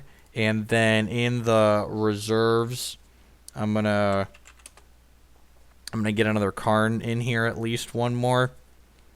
But other than that, I think there's definitely room to maneuver around a little bit some of these things. An Archmage Renlock might be okay as an additional threat. It's like a 4-cost threat that can like really bury our opponent. I think an Archmage would probably be better than like another Oracle Song.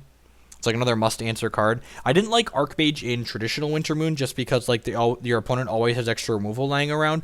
But in this Wintermoon control deck, I really like that they have to answer Cheesesmith, they have to answer Rune Ear, so by the time like they deal with these must-answer cards, having an Archmage hit the table could probably be very good.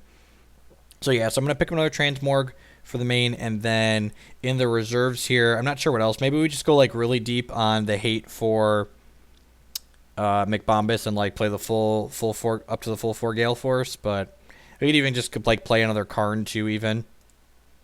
Or maybe some other pieces of card advantage in their bomb. We could play like an Aborian Rootfather in the reserves for Mirish type matches, stuff like that. I am going to go ahead and call it a day though, folks. It's about 3:30 in the afternoon here. I'm leaving for Indianapolis for the Open this weekend here soon.